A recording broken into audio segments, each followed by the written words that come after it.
side against the southpaw. 283, 10 home runs, 49 ribbies. The 0-1.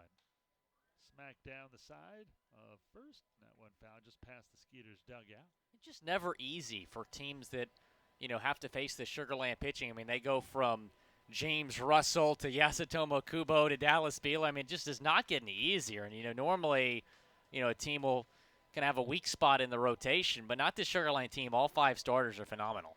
We talked about it a little bit in Game 1, but the Patriots are built in a way that they get very timely hits. They go station to station. However, if they are down 3 or 4 runs, they do not have a comeback-type team. So if the Skeeters can put a couple of runs up here in the first few, the way Russell's been pitching over his last few starts, that could be plenty. I mean, not even a huge lead, 3 or 4 nothing. It's very difficult for these Patriot team to come back. Generally, they win games 3-2, 5-4. They don't win slugfests. The 1-2 here from Bilo. They're going to set up inside. And this one a hanger that Cordero swings and misses for strike 3. First strikeout for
T-Mac can drain a few. I would want to challenge T-Mac some one-on-one on that basketball court. Yeah, you got a good shot at winning that one.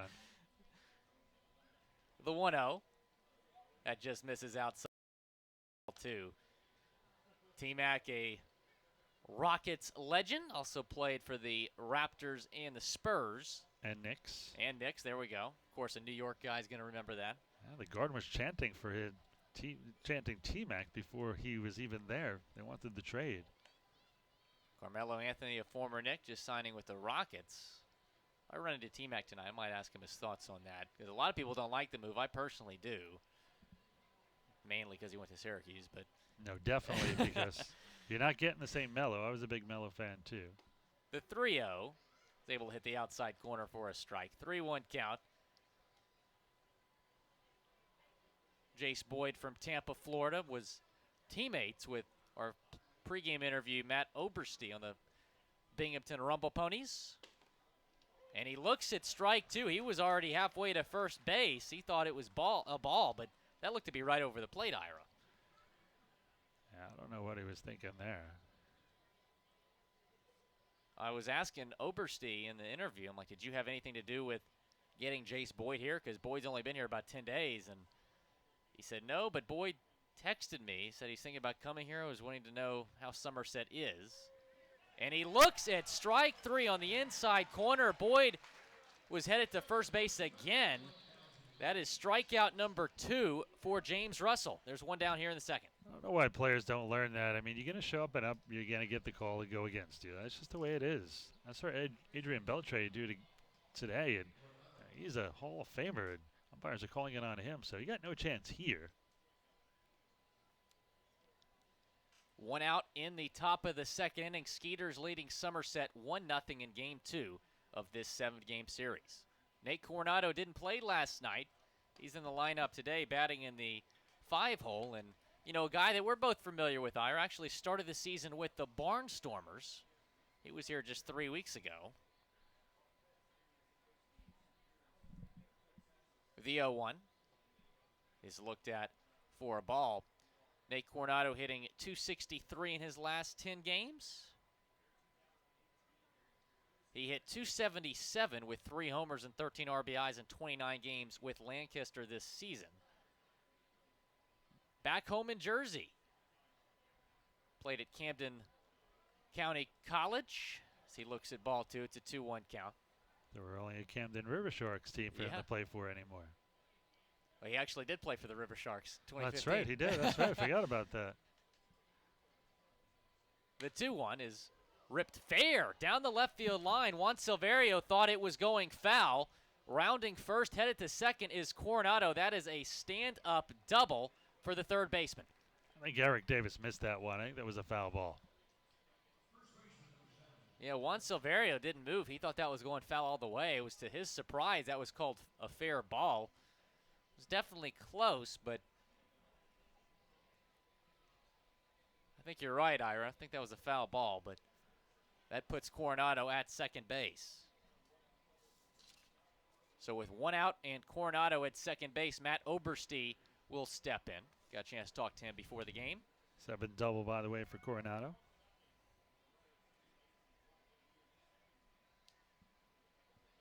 Oberste batting here from the right side against the lefty Russell. And that is a pitch way upstairs for a ball.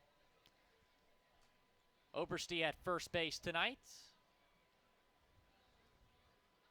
Born in Fort Smith, Arkansas. Went to high school in Oklahoma and played collegiately for the Sooners. The 1-0. Swung on and missed. 1 ball, 1 strike count. Skeeters 1 run on 3 hits. Somerset no runs on 1 hit.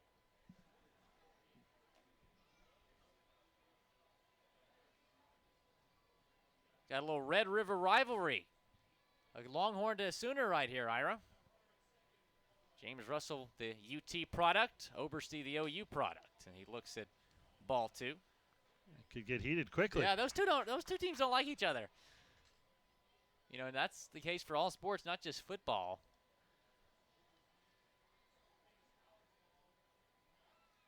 Oberste grew up an OU fan.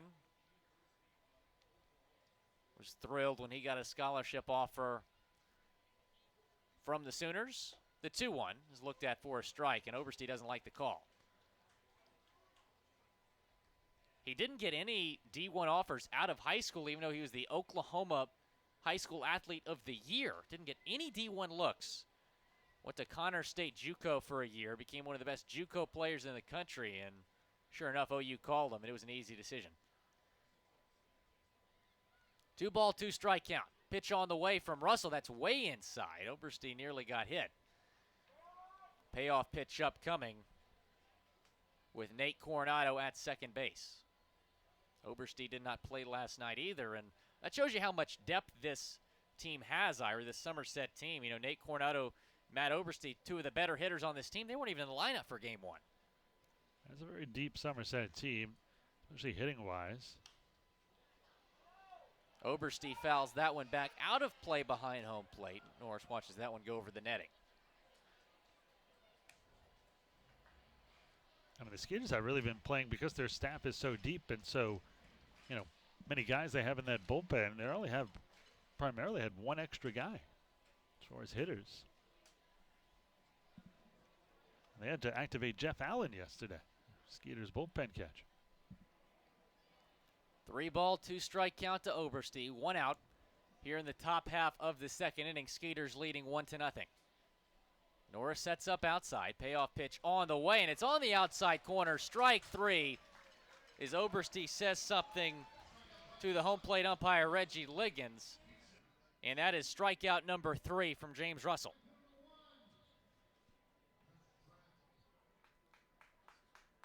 Two outs at second base is Nate Coronado. And Justin Trapp will face Russell here. Trapp from Columbia, South Carolina. Independent League veteran. Has played in the Can-Am. As Russell delivers the first pitch, and that is over the plate for a strike. Trapp on the season hitting .270 with 5 homers and 25 RBIs. His last affiliate action was with AA Northwest Arkansas in 2014, the Royals organization. So he looks at ball 1 inside. Dallas Bealers with the Naturals also not too long ago. Trapp hit .239 in that season with Northwest Arkansas. Then spent 2015 in the Can-Am. You know how your team comes out to music when they take the field? Do you think they come out to the natural theme? It'd be inappropriate if they didn't. It's a cool theme anyway.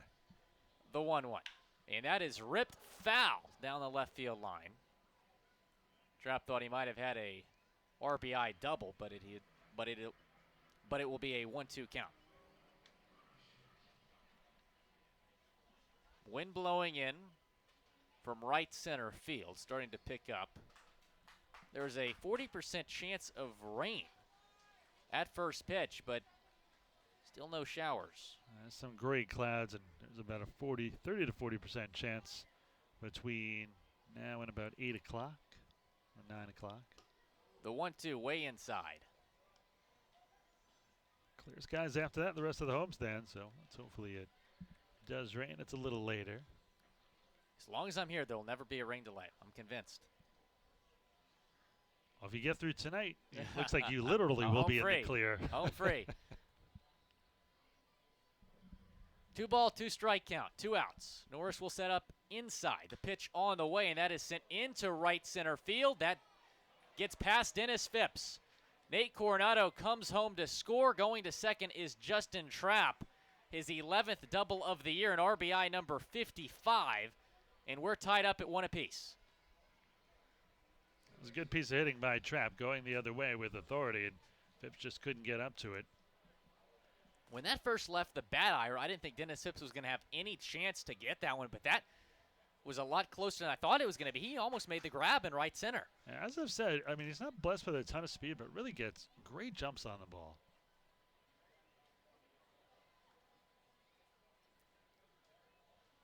So Trapp at second base. Mike Francoso, the lefty, will face James Russell. Pitch on the way, and that just misses a little bit high. Francoso on the year hitting .285, 2 homers, 34 RBIs. Was named to the Atlantic League All-Star team. Just hitting .161 over his last 10 games. The 1-0. And that paints the outside corner for a strike. 1-ball, 1-strike count. Skeeters and Somerset tied at 1. Justin Trapp, the RBI double. Russell threw just 9 pitches in the first inning, 8 of them for strikes, and now he is closing in on 35 pitches here.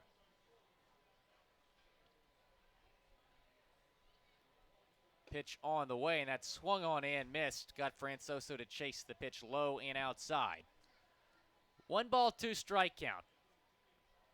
to the University of Maine product, drafted by the Pirates in the 27th round of the 2013 draft. Was teammates with Barrett Barnes in the Pirates organization. Norris sets up outside, and that is hit into left field. That's kind of a bloop single. Coming home to score is Trapp, and Somerset takes the 2-1 lead here in the second. Kind of a reverse of last night. It was Somerset who got off to a 1-0 lead late in the game in the seventh. The Skeeters, with a pair in the eighth, took a 2-1 lead, and it's happening early here, which either means these teams are going to be out of offense the rest of the way, or we might see a little more high-scoring affair than we're used to. By the way, 25 pitches now for Russell after that 9-pitch first inning, 25 here in the second alone. Well, James Russell in his last start went 7 scoreless innings in Lancaster. He's already allowed 2 runs here in the second to Somerset. He will face Yovan Gonzalez, the catcher for this Patriots team, and he looks at ball one upstairs. Gonzalez, drafted by the Reds in the 30th round of the 2009 draft, reached AAA with the Reds organization in 2013.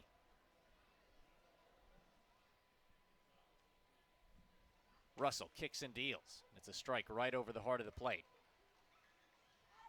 Somerset 2 runs on 3 hits. Sugarland 1 run on 3. Mike Francoso drove in an RBI single. He's at first base. Lefty against righty matchup here. Gonzalez batting from the right side as Russell will check on Francoso, who has 18 stolen bases this year.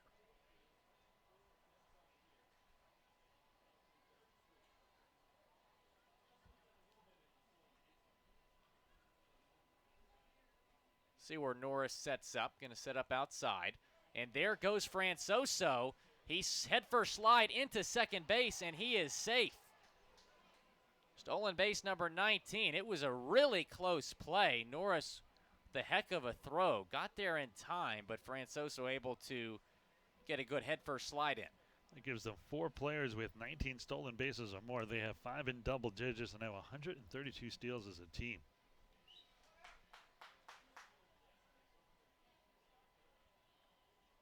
Lancaster leading the league in steals. Sugarland did a pretty good job of shutting them down when they were here. 2 ball, 1 strike count to Gonzalez.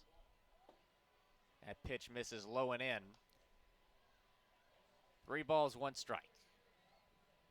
Mike Francoso at second base. Somerset trying to add on to their lead.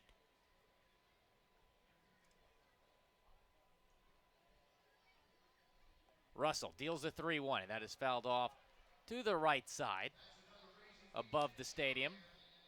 Payoff pitch upcoming to Francoso, who has spent a lot of time in the Venezuelan Winter League.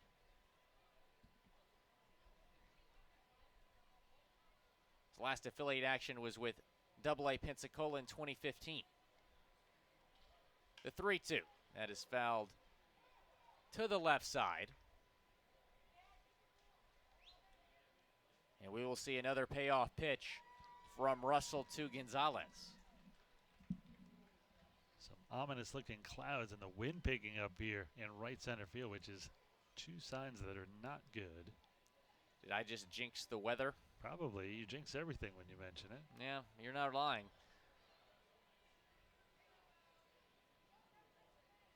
Another payoff pitch upcoming here to Gonzalez with 2 outs. Swung on and missed.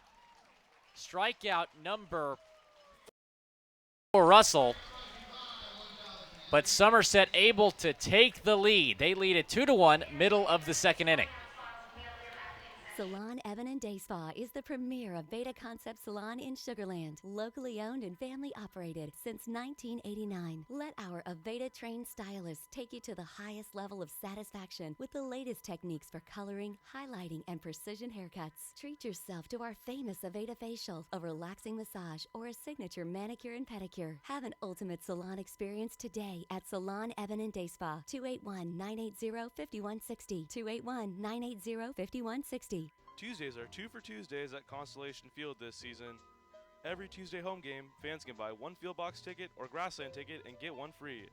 Watch the Skeeters in exciting Atlantic League action. Half-price tickets for groups are also available each Tuesday, or you can buy tickets 24/7 at sugarlandskeeters.com. For more details, give us a call at 281-240-4487. That's 240-HITS. Sugarland Skeeters, it's more than baseball. Hey fans, come bring the family for one of the most exciting nights of the week here at Constellation Field. Firework Fridays, where we celebrate our Skeeters like it's the 4th of July. With music and a fantastic fireworks show after each and every Friday home game that's included with your ticket purchase. We'll be doing this every Friday through the entire Skeeter season, so start off your weekend with a bang. For more information, contact us at 281-240-HITS or visit us on the web at sugarlandskeeters.com.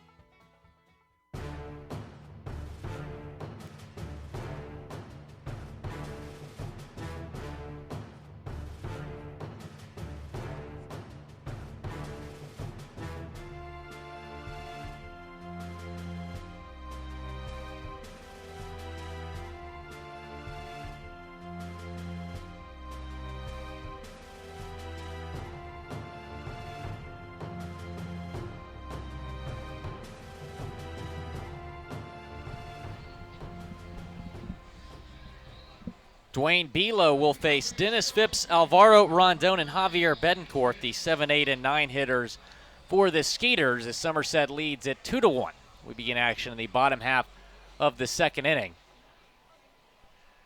Phipps on the season hitting .270 with 7 homers and 32 RBIs. Pitch on the way, and that is fouled back behind home plate, just in front of the press box here. 0-1 count to the Skeeters right fielder. Phipps in his last 20 games hitting .328, a double, a triple, a home run, and 12 RBIs. Batting here from the right side against Belo, and that is fouled off once again behind home plate. Phipps down to the count 0-2. We talked about this Somerset pitching staff, and really the team as a whole. They don't hit a lot of home runs. At the beginning of the year, they allowed the most home runs as a pitching staff, which is surprising considering they've been 1 and 2 in team ERA all year. Now they're 5th. Not a team that hits a lot of home runs either.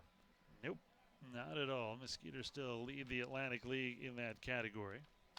They have 94, and Somerset as a team, the least amount of home runs at 45. That's unbelievable. Even the Road Warriors have more than the Mosquitoes Patriots. have more than twice the amount of home runs. The 1-2 is swung on and missed. Back-to-back strikeouts for Belo. And there's one down here in the second inning.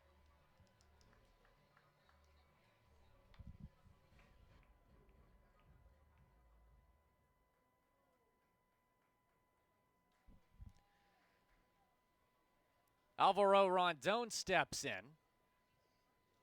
He'll bat here from the left side against the lefty Belo. Rondon against left-handed pitching has been dominant this season. The first pitch is on the way, and Rondon squares to bunt, but looks at strike one. Rondon has a hit in 11 of his last 13 games, hitting .357 during those 13 games with 4 RBIs. And he sends that one into shallow center field. Coming in is the center fielder Pacioli, but he will yield to the shortstop Rodriguez, and there's 2 outs.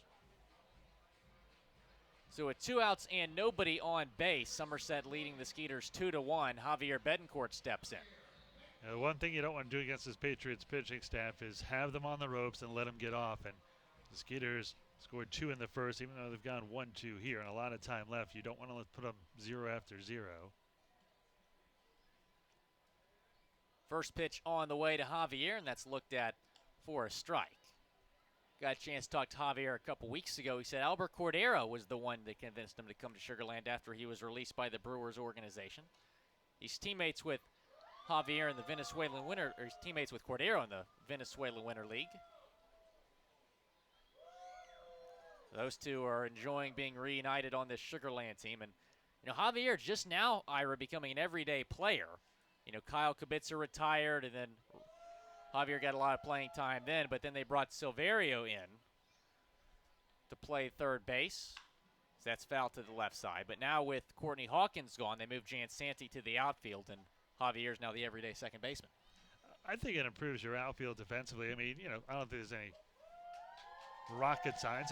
Anthony is a better outfielder than Hawkins. Absolutely. And he covers more ground, and now you have Jan Santee, Barnes, and Phipps. And even though Mission Phipps doesn't have a lot of speed, I think he does a lot of things well. To Hawkins' credit, he had a cannon for an arm as well. The 1-2 is looked at for a ball inside.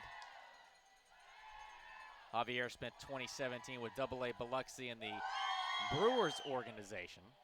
They actually have a casino right behind the stadium. I was talking to Javier about, what the fans are like there, and he said, well, it's interesting because, a lot of people that come to the games aren't from the city, as that is sent into left field.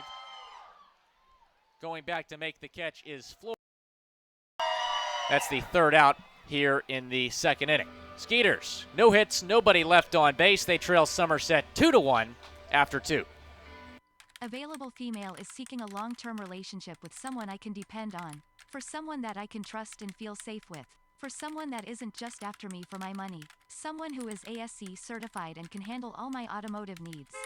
Christian Brothers Automotive is the perfect match for you. Located in New Territory right behind the Randalls, Christian Brothers is locally owned and operated by Kelly Adams. You can trust Kelly to take the fear out of auto care. Her number is 281-242-2886 to start your new relationship today. Sweet 96 is a brand new radio station designed just to serve Sugarland and Fort Bend County. But we can't build the best without your help. Spread the word about our good work and we'll do the same. Like us on Facebook at Sweet 96 FM or drop us an email at our website, sweet96.com. Together, we will build a better city and Fort Bend County. If it's important to you, it's important to us at the all-new Sweet 96. Are you buying or selling a home in Longmeadow Farms, Aliana, Waterside Estates, Pecan Grove, New Territory, Greatwood, or Harvest Green? Depend on Kim Halstead and Coldwell Banker United Realtors at 281-777-1907. A multi-million-dollar producer and Fort Bend County real estate expert, Kim is uniquely qualified with a proven track record of success and almost 20 years of satisfied customers. Kim Halstead and Coldwell Banker United Realtors, 281-777-1907.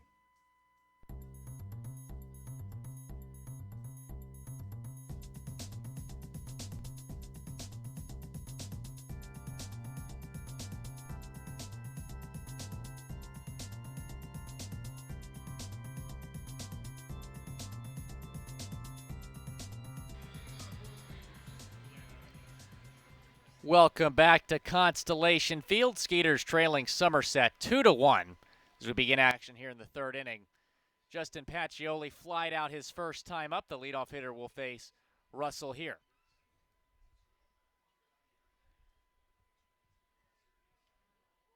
Lefty against righty matchup. And Pacioli, the right-handed center fielder, looks at strike one.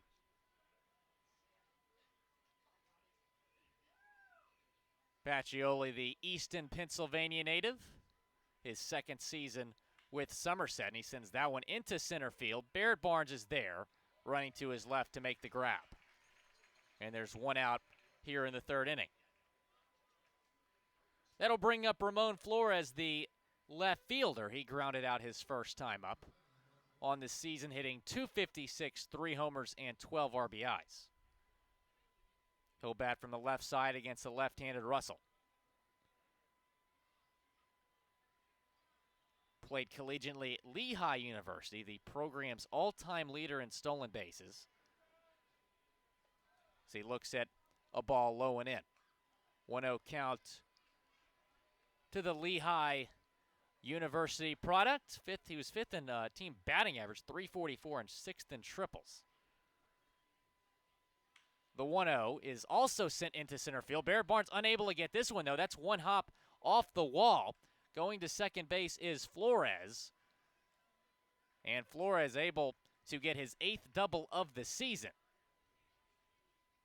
As rain is starting to come down here at Constellation Field, fans getting their umbrellas out. And still no delay, but I'm afraid I may have jinxed it earlier. Alfredo Rodriguez will step in to face Russell. 0 for 1 with the strikeout. Flores is at second base. These Somerset Patriots leading Sugarland 2-1.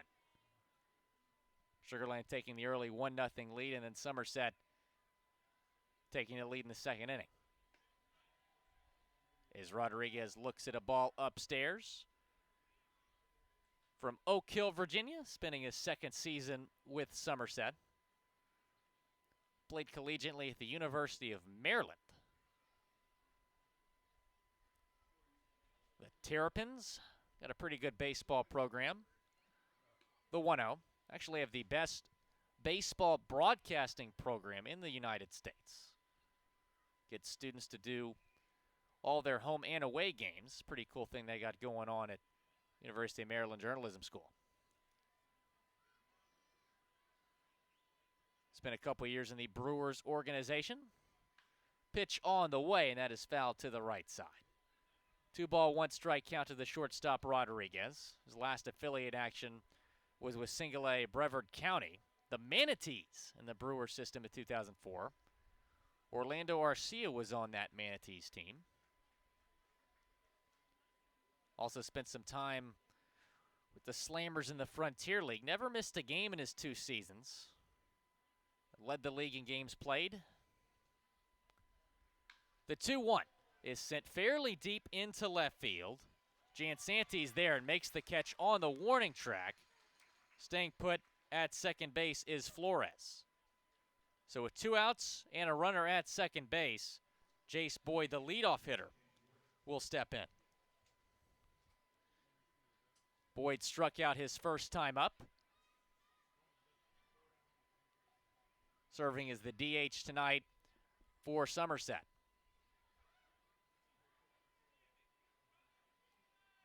Played at Florida State. A lot of Somerset players were very, very good in college and played at some big-time universities. Overstee at OU, Boyd at Florida State. He was an all-ACC first-team selection his junior season. He hit .376 with 4 home runs, 61 RBIs in 66 games.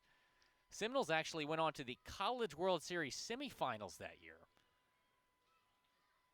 He was a first-team All-American as well. The 1-0 paints the inside corner for a strike. Russell trying to get out of this inning. Flores hit a double. He's at second base. The rain continues to fall here, Constellation Field. He kicks and deals the 1-1, and that just misses outside. 2-1 strike counts to the Tampa, Florida native. He was drafted in the 6th round of the 2012 draft by the Mets. Reached AAA in the Mets system. Batting here from the right side against Russell. Norris sets up outside and swung on and missed. 2-2 strike count with 2 outs. Somerset 2 runs on 4 hits. Sugarland 1 run on 3.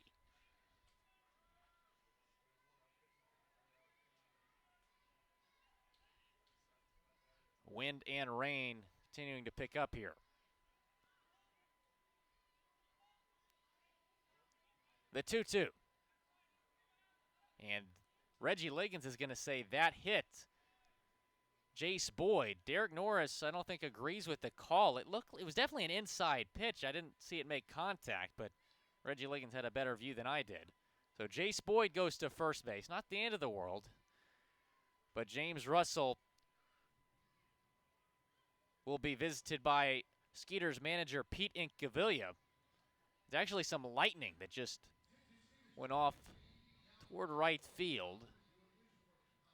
And so looks like the umpires are going to talk about this here. Reggie Liggins and Eric Davis will meet as Pete Incaviglia talks to James Russell, the University of Texas product.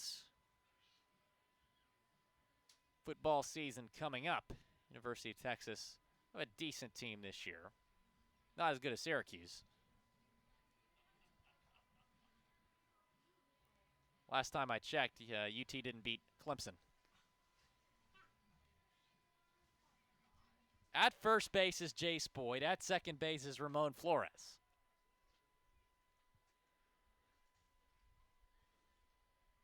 Nate Coronado hit a double his first time up, and the umpires continuing to talk here about the weather. Hopefully that system misses us. There's lightning within 10 miles. The game will be sent into an automatic 30-minute delay. As each lightning strike within 10 miles goes on, they're going to add an extra 30 minutes. Hopefully that lightning avoids us. First pitch on the way to Coronado. That is sent past the diving rondon into left field. Rounding third is Flores. The throw goes into third base, and that gets the runner Boyd. And are they going to say that run counted? It will not. They tagged Boyd. Flores scored. Flores would have scored easily had Boyd not gotten tagged out at third base. Wow, that might come back to haunt Somerset here as they leave a runner on. They still lead it, though, 2-1, middle of the third. So there I was, just minding my own business when a hit and run. This guy came out of nowhere, bam, and he just kept going. Thankfully, Texas Farm Bureau Insurance was there with the right auto coverage for how and where I drive. So I was on my way in no time to witness the hit and run that really matter. Now that's a moment worth covering. 877 Farm Bureau. Skeeters fans, end your weekend with Skeeters baseball at Constellation Field for Sunday Fun Day. We have something for everyone. Play catch in the outfield, and your favorite Skeeters players will be signing autographs before the game. Also, after the game, all kids will be able to run the bases. Constellation Field has everything you need for a fun, family-friendly, affordable day at the ballpark. For more information, contact us at 281-240-HITS or visit us on the web at sugarlandskeeters.com. Celebrate the history of our national pastime at the National Baseball Hall of Fame and Museum in Cooperstown. See priceless treasures that will bring your baseball memories to life. Find stories that will inspire and surprise. Cooperstown is where you, your family, and your friends can relive baseball's greatest moments and honor the all-time greats of the game. See all that the Hall of Fame and Museum has to offer and plan your family visit today at baseballhall.org.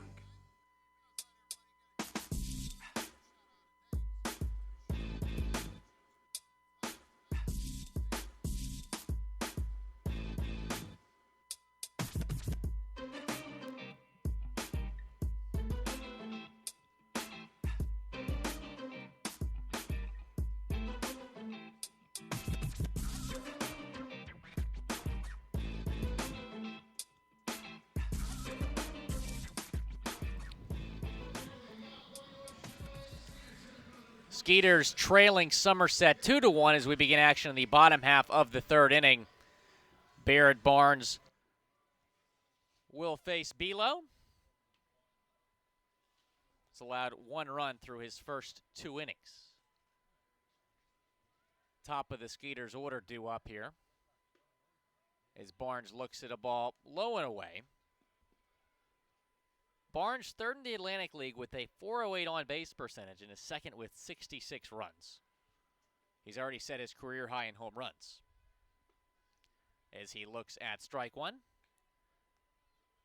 the Texas Tech product. Still keeps up with the Red Raiders baseball program, tries to check in here and there. The 1-1 is fouled back behind home plate. Anthony Jansanti and Derek Norris also due up. Barnes flew out his first time up. Batting here from the right side against Belo.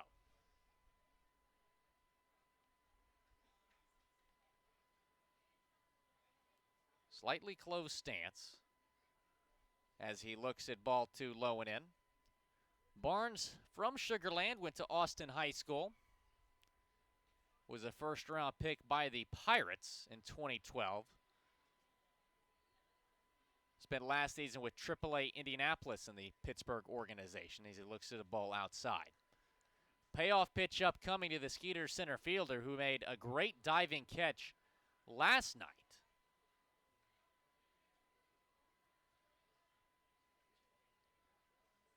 3-ball, 2-strike count to Barnes. Nobody on base. Belo kicks and deals. And Barnes looks at ball 4, just missing outside. And he gets aboard with a walk. And that gives him now the Atlantic League lead with 56 walks on the season. So with no outs and Barnes at first base, Anthony Jansanti will step in. He's 0 for 1 on the season. Anthony's hitting .298, 15 homers, 46 RBIs.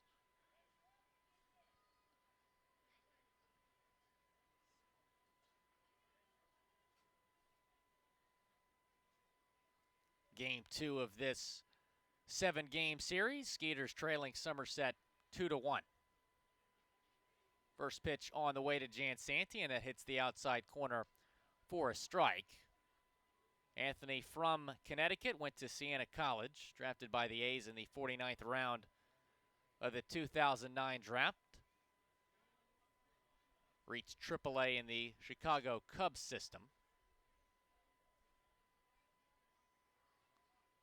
Played with a lot of notable Cubs. Casey Coleman, Skeeters pitcher, also, as he was former Skeeters pitcher, I should say, also was in the Cubs organization. Here comes the 0-1 to Anthony. Gonzalez sets up inside, and Jansanti fouls it off behind home plate.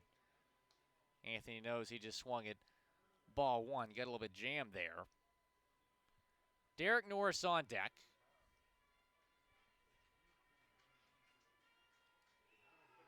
Jansanti trying to extend his hitting streak to 8 games. On his 7-game hitting streak, he's hitting .464, 2 home runs, 8 RBIs. He's 4th in the Atlantic League with 15 home runs. Already a career high for the Skeeters outfielders. He fouls that one off to the left side above the picnic plaza. Anthony had a 14-game hitting streak dating back to last season with the Skeeters. Was selected to the 2017 Atlantic League All-Star Game. He set the Skeeters franchise record with a 26-game hit streak in 2017. As Belo will check on Barnes.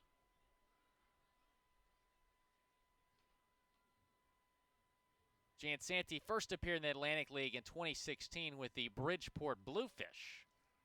And Anthony got to play professional baseball close to home. So he awaits the 0-2 pitch from Belo. Gonzalez sets up outside. Barnes at first base. There goes Barnes. The pitch is outside. The throw is in time. Barnes a head-first slide, but it was a great throw from Gonzalez and a great tag from Francoso. Barnes a caught stealing, and there's 1 out here in the 3rd inning.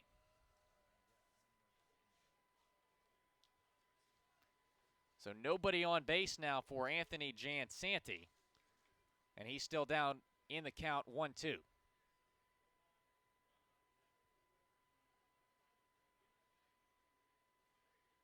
Belo winds and fires, and that just misses outside as they appeal over to first base, but Anthony did not go.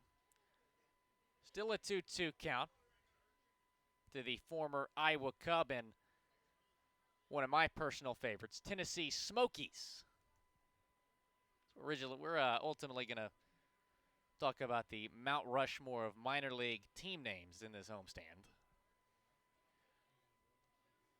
Matt Oberste played for the Binghamton Rumble Ponies for 3 years. That's definitely up there. Actually got a chance to watch Oberste in Binghamton for a couple games this season.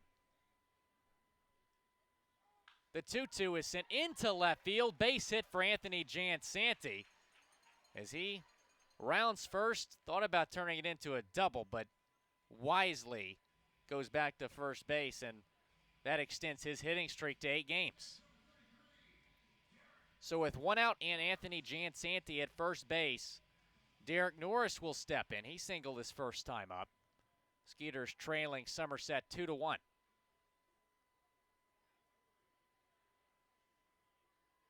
Norris on the season hitting .257, 9 homers, 43 RBIs. The 2014 Major League All-Star. Pitch on the way from Belo. Former big leaguer against former big leaguer here. Norris looks at ball one. Belo pitch for the Tigers and the Marlins. Norris played for the Rays, Padres, and most notably, the Oakland Athletics. The 1-0. That is sent into right field. Base hit for Derek Norris. Jansanti goes to third. The throw is not in time. It was a good one from the right fielder, Trapp, but Anthony Jansanti, a headfirst slide into third base, and the Skeeters have runners on the corners and just one out.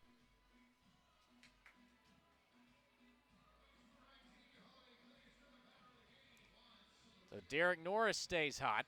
Juan Silverio also hot. He steps in here. He singled his first time up. The walk-off hero from last night. It took 11 innings, but Sugarland was able to pull out a victory in Game 1 of this big series against Somerset. Already has 5 homers and 13 RBIs in his first 20 games as a Sugarland Skeeter. Good opportunity for some more RBIs right here. First pitch swung on, hit foul toward the stands in right field. 0-1 count to the third baseman, Silverio. The 27-year-old from the Dominican Republic. Did not play anywhere last season after spending 2016 in the Mexican League.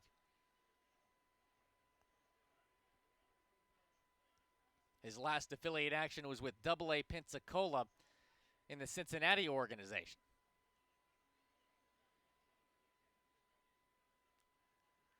Oh, 1 on the way to 1, and he looks at a ball. Juan has really cherished his time here with the Skeeters, and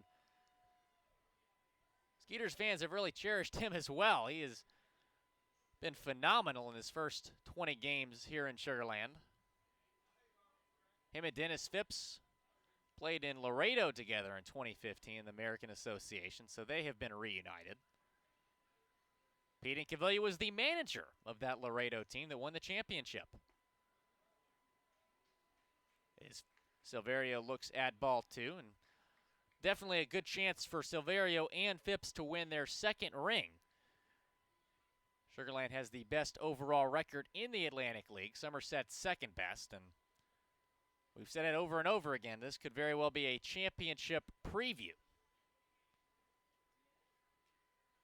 Norris at first base. At third is Jansanti. The 2-1 is swung on and missed. A pitch low.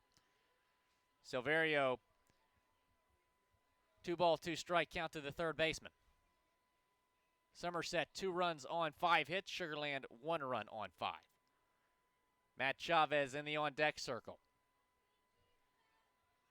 Chavez responsible for the lone Sugarland run. The 2-2 is hit into center field between the third baseman Coronado and the shortstop Rodriguez. Coming home to score is Jansanti, and Silverio does it again, his second hit of the night. And Sugarland ties this one up at 2 apiece.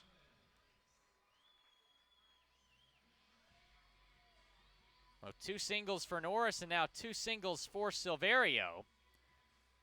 Silverio at first, Norris at second, with Matt Chavez stepping in.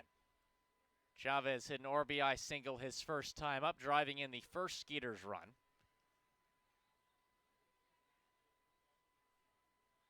He will bat here from the right side against the lefty Belo.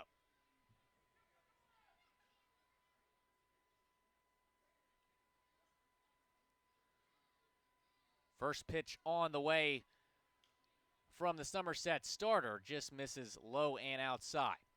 Chavez on the season probably should be, maybe one of the top 3 contenders in the MVP conversation. His batting average phenomenal. .333, 8 homers, 55 RBIs. If he can get his home run total up to 13 or 14 here before the end of the season, it could get very interesting Blake Galen of Lancaster, probably the front runner for MVP right now. Courtney Hawkins could have been mentioned in that conversation as well. When he was signed by Cincinnati, he was leading the league in RBIs and was tied for the lead in home runs. Chavez, 4th in the Atlantic League in batting average, 7th in RBIs, 7th in doubles, and 9th with a .388 on-base percentage. Everywhere this guy goes, he is a huge contributor. In the 5-hole tonight, as he will step out of the box here, Bilo was taking a while to throw the 2-0. Albert Cordero, he's the designated hitter. He stands on deck. No longer raining here at Constellation Field. That's a good sign. Haven't seen a lightning strike in a couple minutes. The 2-0 is swung on and missed. 2-ball, 1-strike count to Matt Chavez. Drafted by the Chicago White Sox in the 44th round of the 2010 draft out of the University of San Francisco. Last appeared in the minor leagues in 2015 with the Padres single-A affiliate. He's appeared in the United League, the Pacific Association, the Frontier League, and now the Atlantic League. So he sends that one into right field, but hooking foul. A 2-2 count to Chavez, the first baseman for this Sugarland team. His first season with the Skeeters and his first in the Atlantic League. From Redwood City, California, just south of San Francisco.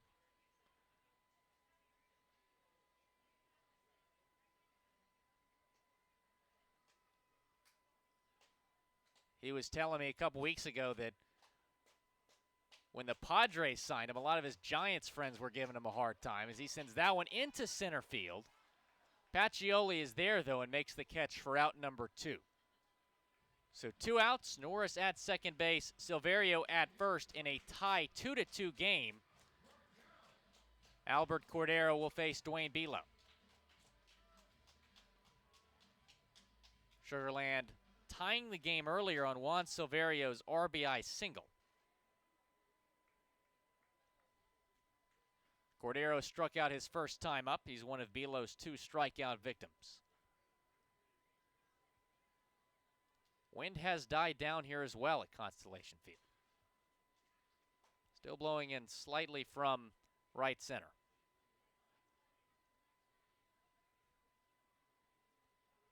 First pitch on the way to Coco, and that is hit right to the shortstop. Rodriguez makes the diving stop, head first slide from Cordero into first base, and he is safe. What a play from Albert Cordero. It was a great defensive stop by Rodriguez. Throw to first, not in time as Cordero slid into first base, and now the bases are loaded for Dennis Phipps.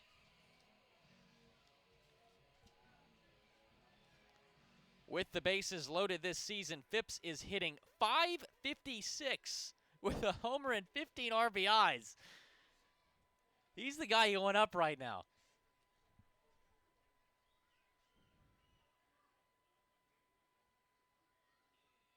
First pitch on the way from Bilo to Phipps, and it swung on and missed.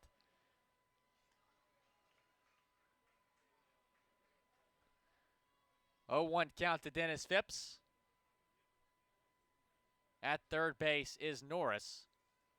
The team has a league-high 7 grand slams this season. See if he can make it 8 right here. Sends that one into right field, but Trapp able to catch it for out number 3. Skeeters leave the bases loaded. However, they do tie it off of the Juan Silverio single. 2-2 game after 3. Want to watch a Skeeters game in style? We have just what you need. Our game day suites are ideal for entertaining clients, rewarding employees, networking, and even celebrating personal milestones. Let us make it easy for you. Suite rentals come with food and soft drinks, parking privileges, and even access to our Insperity Club. Drinking packages are also available. To plan your event, call us at 281-240-HITS or visit us on the web at sugarlandskeeters.com. Has your home or commercial insurance claim been denied or underpaid? At Morgan Elite Specialist Services, we know that the insurance claim process can be stressful. Our public adjusters have the experience to make this process as smooth, easy, and comfortable as possible, so you can get on with enjoying the things you're protecting. Learn more by visiting us online at messtx.com. That's MESSTX.com. Or call us today at 855-445-3404. We truly look forward to meeting you. Hey fans, come bring the family for one of the most exciting nights of the week here at Constellation Field, Firework Fridays, where we celebrate our Skeeters like it's the 4th of July. With music and a fantastic fireworks show after each and every Friday home game that's included with your ticket purchase. We'll be doing this every Friday through the entire Skeeter season, so start off your weekend with a bang. For more information, contact us at 281-240-HITS or visit us on the web at sugarlandskeeters.com.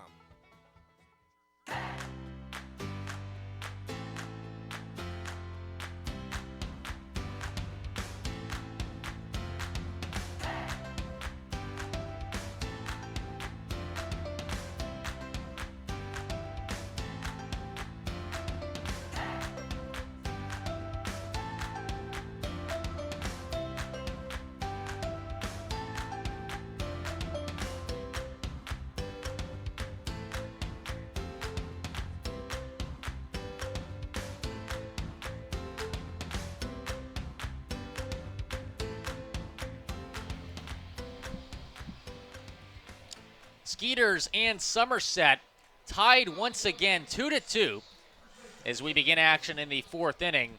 Our pregame interview, Matt Oberstein will face Russell.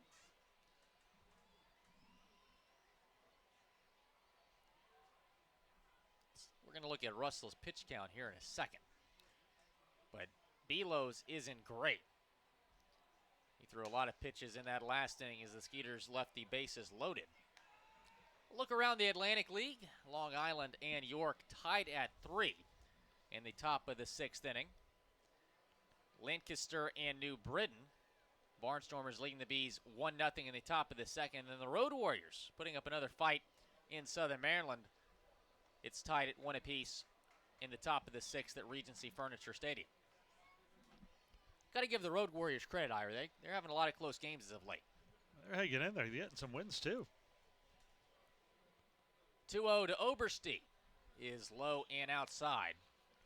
Our old pitching coach, Jeff Scott, he was the manager of the Road Warriors team, and really his goal, and this doesn't sound great, but really you don't have any choice. His goal was to win one game in each series, and that's really all you can hope for. I mean, you have no home stadium. 17-46, I know doesn't look like a great record in the first half for them, and in the second half they got off to a bad start, just 6-23, but they're hanging in there. They just don't have a lot of pitching. 3-1 pitch on the way from Russell to Oberstein is fouled behind home plate. Only 3 less wins than the Southern Maryland Blue Crabs. I mean, after being in Southern Maryland on this road trip and watching the Road Warriors, it seemed like the Road Warriors at least put up a fight. I mean, Southern Maryland, they just don't have a shred of pitching. Too many converted relievers to starters out of desperation. Well, James Frisbee gave us one of the moments of the year here at Constellation Field, as you may remember. That is sent into right field. Dennis Phipps is right there, though, and able to make the catch for out number 1. I remember his argument. I don't remember the whole. Shall I refresh your memory? Please. I remember him getting tossed. I don't remember the whole so song Frisbee and dance. Gets tossed, and then he argues with the umpire for about a solid 5 or 10 minutes. Then he finally goes to the dugout. He gets his coffee, right? He gets his University of Texas little sports bag, and then a Starbucks coffee cup, and walks all the way down the field to the locker room as Justin Trapp swings and misses at the first pitch. And it's funny because that video kind of went viral. It appeared on Barstool Sports on their Instagram page. It received over 100,000 views. That is sent to the left side. Silverio gloves it. Throw to first in time for out number 2. So 2 quick outs for Russell. Skeeters and Somerset tied at 2 if you're just joining us. It's been another seesaw battle here I mean, I've gotten to see a lot of priceless ones, especially in this league between Butch Hobson when he was managing for the Barnstormers and Kevin Baez. But why do you think it's such a fan favorite thing to watch a guy just entertaining? go nuts and it's entertaining. get tossed? I mean, you saw the video I sent you the other day, right? Of the Red Hawks, the Fargo Red Hawks. The player brings the garbage can because Yeah. he felt the corals were garbage. I thought he was going to dump the whole garbage can on the plate. That might have been a little much. He said he put the garbage can right behind home plate where the umpire would be standing, and he told the umpire, "Go to your home." Ooh. Those were his words. Like Adam Sandler. Yeah. You too good for You your too home? good. Happy Gilmore. One of the best movies ever. Big golf weekend. PGA Championship going on. Tiger Woods in contention. Like to see him maybe win another major. He was in contention at the British Open, but hate to say it, he kind of choked. 1-0 pitch to Mike Francoso. The second baseman is in there for a strike. You know, both of these pitchers, even though Russell got up to the better start, 9 pitches in the first, they're both throwing a lot of pitches. Russell's closing in on 70 here in the fourth, and through 3, Belo is over 60 already. And you look for about 10 pitches an inning. 15 is good, 10 is great. But when you're looking at 30 more pitches than the inning, in other words, 60 and 30 and so on, you're not going to last too long. If you're the Skeeters, though, as long as Russell gets through 5 with that bullpen, you're in good shape. The 1-2 pitch to the Atlantic League All-Star sent into left field. Base hit for Francoso. He's now 2 for 2 tonight with 2 singles.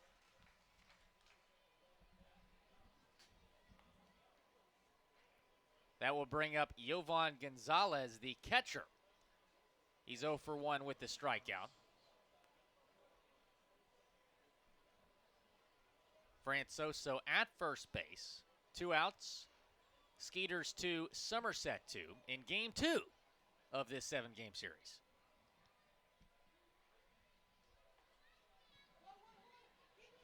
Gonzalez batting here from the right side against the lefty Russell. Russell will check on Francoso, who stole a base earlier in this one, now 19 on the season.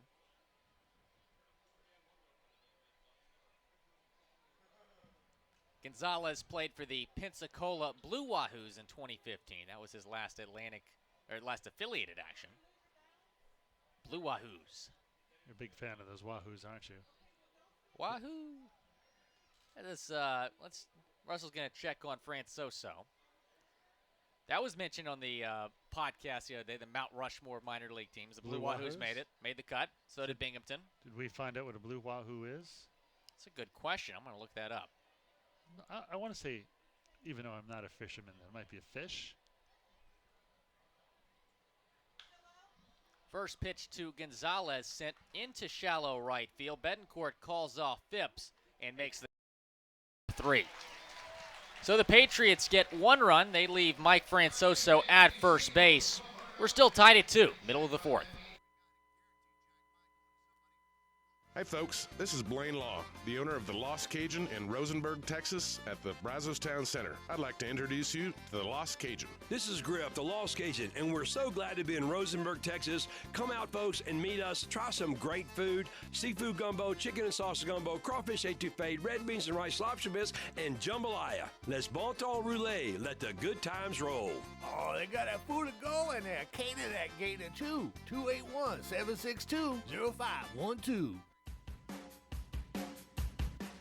Hi, I'm Ira Lehman, voice of the Sugarland Skeeters. Join me every Friday night to hear Skeeters baseball live on Sweet 96, Sugarland's only radio station. Listen each Friday night when the Skeeters are both at home and on the road on 96.1 FM for the Friday night game of the week. Follow the drive for the 2018 Atlantic League Championship as the Skeeters and Sweet 96 team up for the first time. Sugarland, it doesn't get any sweeter. Spring Free Trampoline. The perfect way to go outside and be active. Your family will enjoy the thrill of a trampoline that keeps them safe and engaged all year long, right in your backyard. Visit us in Katy or online at www.springfreetrampoline.com. Smart in safety, smart in quality, smart in innovation. Spring Free Trampoline.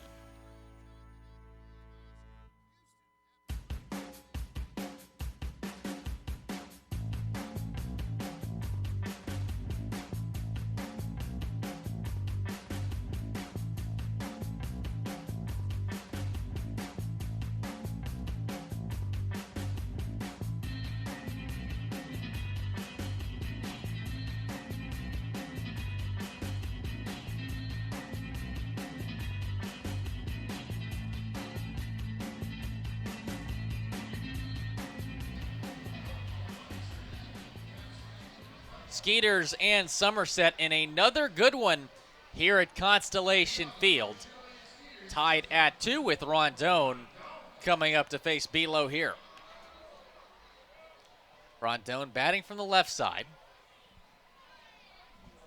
Gonzalez sets up outside, and the pitch is fouled off behind home plate.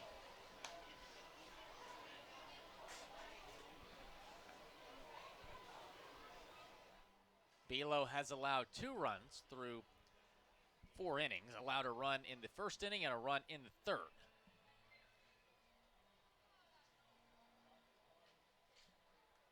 Eight, 9, and 1 hitters due up for Sugarland.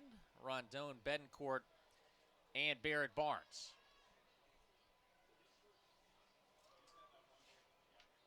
Oh, 1 pitch to Rondon is on the way, and that is sent into left center field. Base hit for Rondon.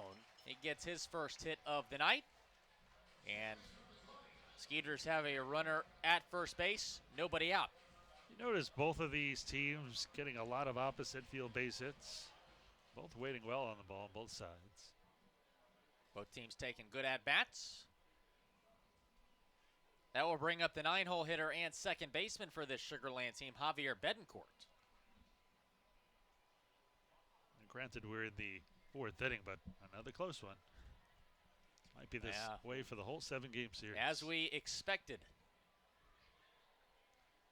Well, the good news for Sugarland, they got that big win last night, and I don't want to say got that monkey off their back because they beat Somerset before. It sets the tone, though. Yeah. You're right. First game of a big series. Now, if you lose this one, it's still only 1-1. That's the importance of the 5-game series. Game 1's huge. And to take the lead after losing game 1, you win them 2 straight. And then, who knows? Well, that's exactly what Silverio told me. They wanted to set the tone against this Somerset team that they've really struggled against. Sugarland just 55 and 75 all time against Somerset, 4 and 6 this season. Well, that's the problem with the playoff series, not just being 5 games, but it not being 2-2-1. Yeah. As the road team, if you come in and the first 2 games are away and then the last 3 at home, if you come in and get a split, you're golden because now winning 2 of 3 at home is certainly reasonable. And if you take both, it's all over. You need to win 1 of 3 at home, which has both helped and hurt the Skeeters over the years. Hurt them against these Patriots in 2013 and helped them against the Ducks and York, for that matter, in 2016 when they won the championship. Belo checks on Rondon at first base. So if you're the Skeeters, who do you most want to face in the championship series? As far as the best series or the easiest route? Easiest route. I mean, the easiest route is probably, New Britain upsetting Somerset and getting to the championship because they've played very well against them. And New Britain's a good pitching team, but their lineup has a little bit to be desired. New Britain could easily sneak in, too. I mean, possibly as a wild card. They play actually a lot like Somerset. In fact, they've played well against Somerset. Great pitching. Somerset's hitting is definitely stronger, but neither one are dominant hitting teams. So, Somerset has really been owned by the Ducks over the last few years. I mean, a rematch of 2016, the championship, could be interesting as well. Somerset doesn't have a lot of success in the playoffs. That's their problem. Well, they got the most wins in Atlantic League history. They've got 6 championships. Nobody else has more than 3. Yeah. When's the last time Somerset won the title? The year before the Skeeters, 2015. Okay.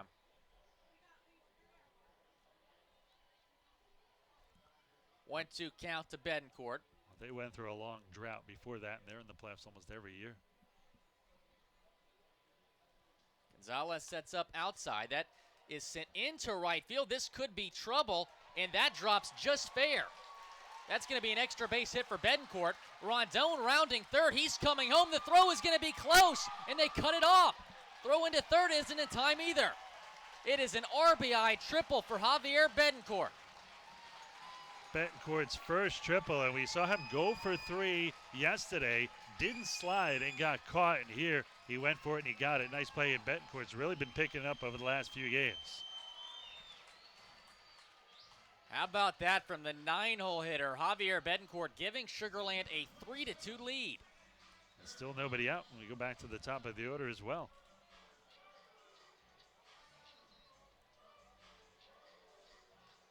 With Javier Betancourt at third base. Nobody out. Barrett Barnes steps in.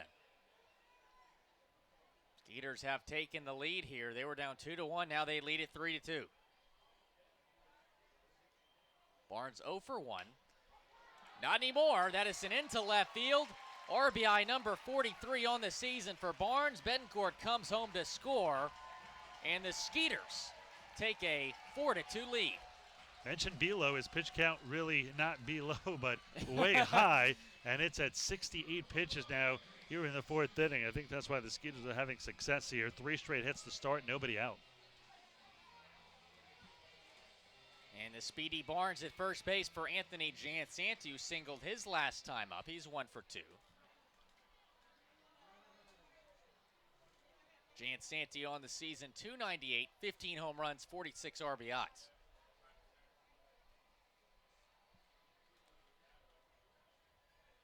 Belo keeping close watch on Barnes. Throw back over to first base. What do you think about sending Barnes here? Nobody out? Not yet. Not yet. Barnes has been caught twice in the last 2 games, and that doesn't take anything away from his stolen base ability. I just think you get a 2-run lead, maybe if there's 1 out or a hit and run, but I wouldn't send them just yet. Swung on and missed from Jansanti on the first pitch from Belo. Yeah, you mentioned it. Barnes was just caught stealing in the 3rd inning. And Jansanti's on fire right now. You would hate for him to hit a home run after maybe a guy gets thrown out. I would say at least wait till there's 1 out. Jansanti hitting .464 in his last 8 games. That's what I'm saying. 8-game hitting streak for Anthony as he swings and misses at the 0-1. Now down to the count 0-2 against Belo. Still looking for the first out here in the bottom half of the 4th inning.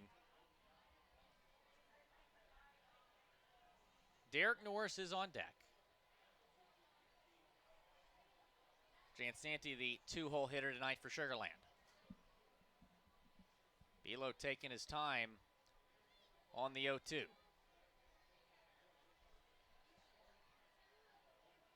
Pitch on the way, and that misses low.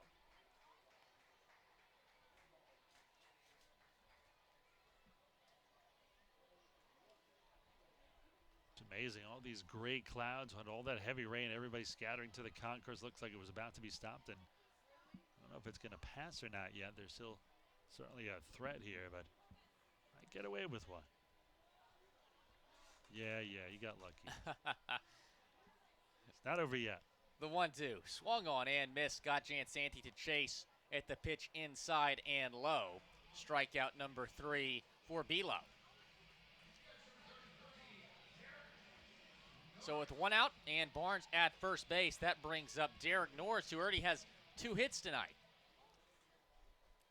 A pair of singles.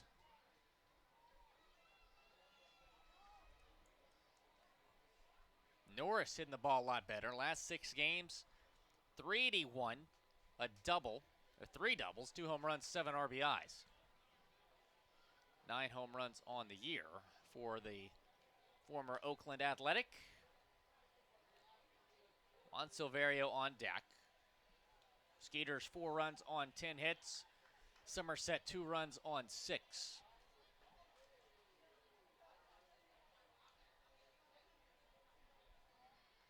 Belo delivers the 0-1. That is sent into right field. Trap is there, and he makes the grab for the 2nd out. 2 outs, a runner at first base. Juan Silverio, who is 2 for 2 with an RBI, will face Belo. Going back to Norris, who just hit that hard fly ball to right. He's hitting really well right now. He's already got 2 singles, and he hit that last pitch with authority the other way, a hard hit line drive to right. I mean, even every time he hits something somewhere, it is hit hard, and he's just really in a groove. There goes Barnes, and there's not even going to be a throw. Barrett Barnes, after being caught stealing twice in the first 2 games of this series, able to swipe a bag right there. 14th steal for Barnes, and at his stolen base number 99 for the Skeeters, trying to get to that century mark for the 4th time in their franchise history. Well, maybe they'll send Barnes right here. We can see a milestone. Not quite a milestone. That's 100. Like getting to 100 RBIs for the 4th time in your career. Well, I went to the Astros game the other day, hoping to see Verlander get win number 200, and he allowed 6 runs in the first 2 innings. So I think he'll have a few more cracks at it this season. yeah, probably. Well, that's why 300 is so hard. I mean, he's got no chance to get to that. Unfortunately, he's had a great career. Doesn't necessarily not make him a Hall of Famer, and that's the problem with 300 wins. 300 wins, you're automatic. Anything below, they've got to consider it. My favorite pitcher, Tommy John of the Tommy John surgery, 288. No one will give him a vote. It's not mind-boggling. And Bert Blyleven just got in a couple of years ago. He had 280. Wow. Now, granted, Blyleven was a more dominant pitcher and maybe the best curve of all times, but, I mean, all those people who get Tommy John surgery were probably deserves to be in just for that reason. How many billions of dollars has he made? The 1-2 hit to the left side, fielded by Nate Coronado. Throw to first is close, but they're able to get the speedy Silverio for out number. But the Skeeters take the lead. Score 2 runs in the 4th inning off of Javier Bedenscourt's triple. They lead it 4-2 after 4. Trying to plan a fun corporate or family event? Let us help. With our group packages here at Constellation, we have everything you need for fun, friendly, family, affordable entertainment. No matter what size the group, we have options for you, like our picnic plaza with our in-ground pool and even a 2-hour food buffet.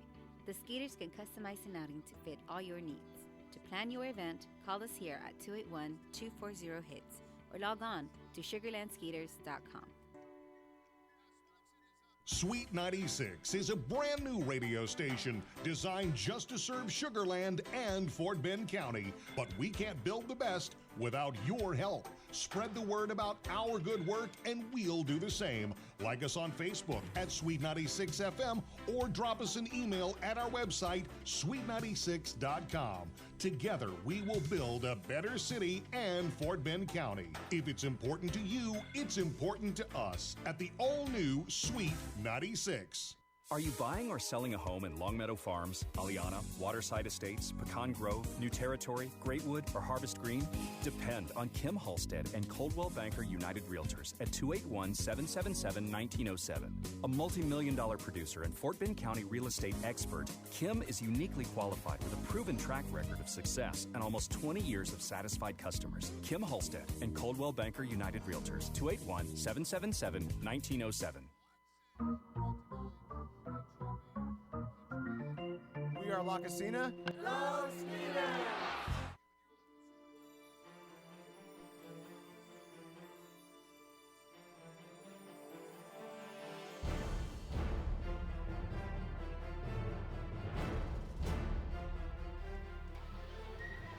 We move to the top half of the 5th inning. Skeeters now with a 4-2 lead here. Another very close game. And I go into the broadcast bullpen and welcome in Ryan Postner. Post, how are you? I'm doing well. Feels like it's been a while. It has been a while.